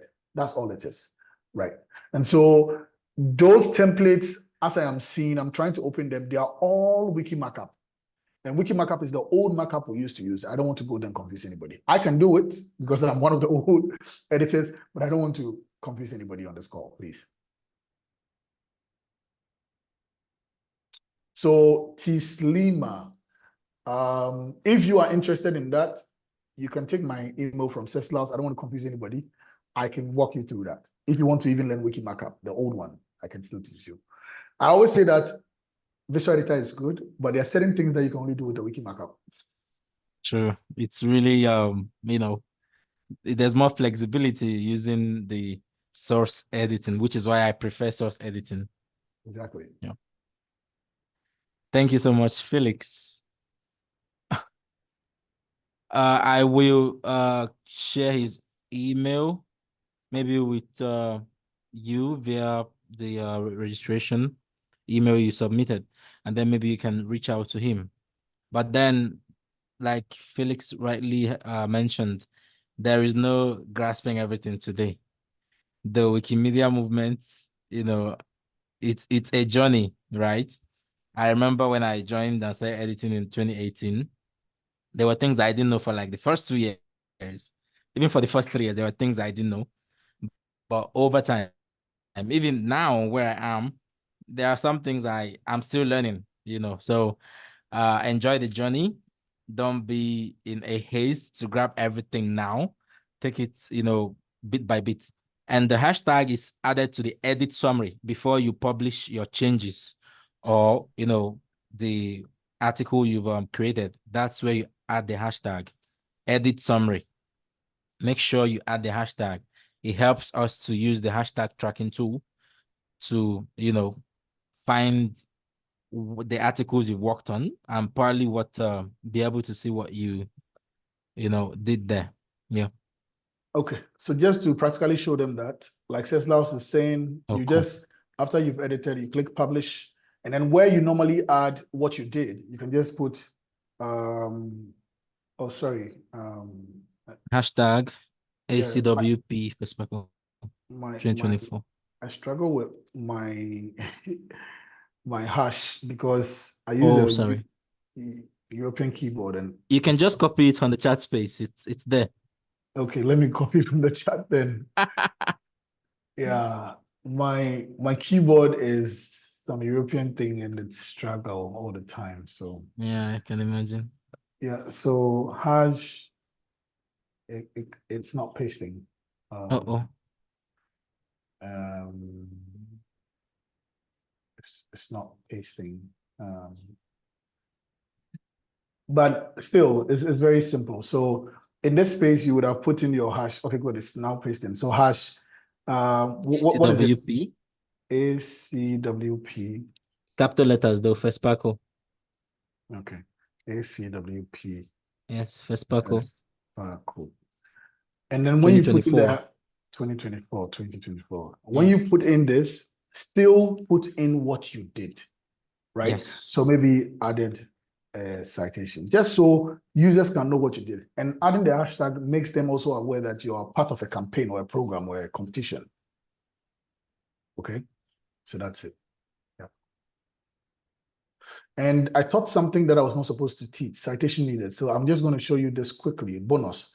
So there's a tool called the citation hunt tool.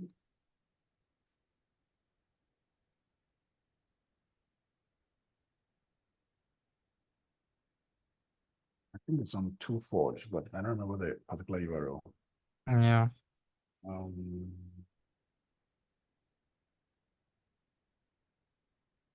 I think that's it.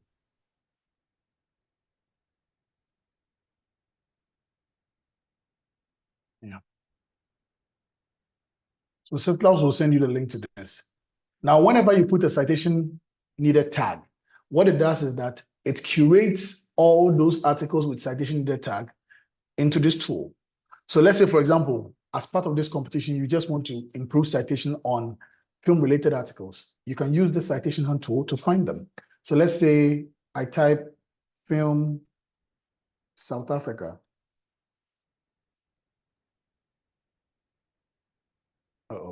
Film. Okay, so there's nothing on films in South Africa, but let's say biographical film soundtracks is what I want to edit on. You click on that, it will only find you biographical film soundtracks that lack citation.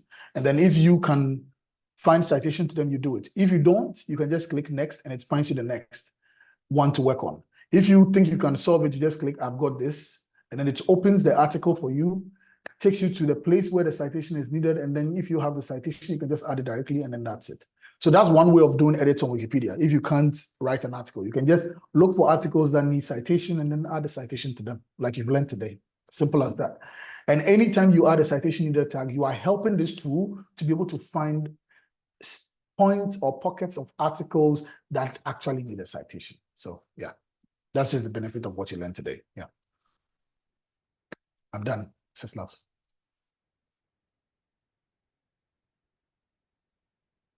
Oh, thank you so much, Felix. This has been a very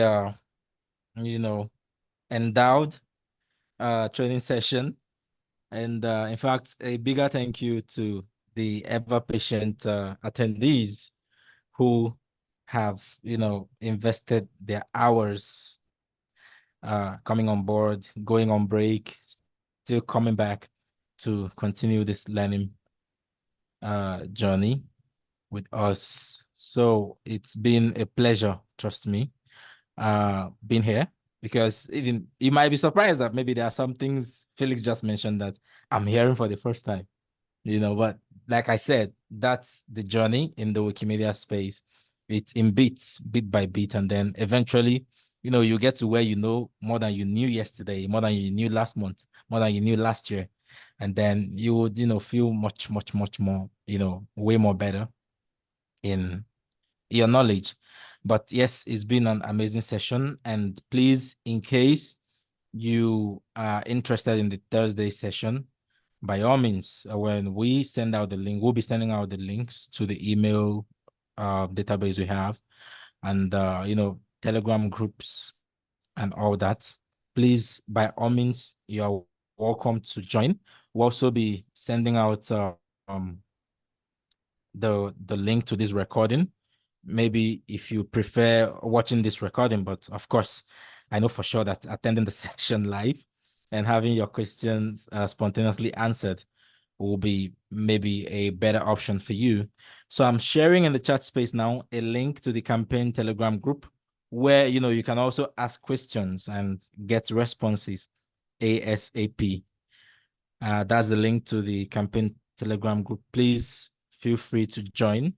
That's in fact where we'll be driving a lot of communications around the campaign to make sure that your experience as participants is actually worthwhile, and also to fortify the AfroCreatives Wiki project community over time.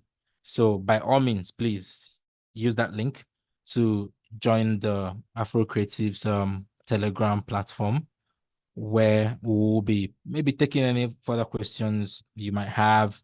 If you need clarity on anything, maybe when we send out the resources that we'll be sharing with the participants, maybe if you have clarity, if you need clarity on where to find what, please, this Telegram platform, I just shared the link again, will be the best spot to, quickly, get responses. Thank you so much, Felix, for making our time to, share your knowledge with our participants and attendees. We hope that, the Thursday session will even be more interesting, which will be handled by James. I don't know if James is still on the call with us, but yes, it's promising so far to be an interesting campaign from the training session that, we've had today. With that, I say once again, thank you, everyone. We can't really thank you enough, and have a good evening. Please endeavor to join the Telegram group so that we can be of assistance to you at any point in time. Thank you.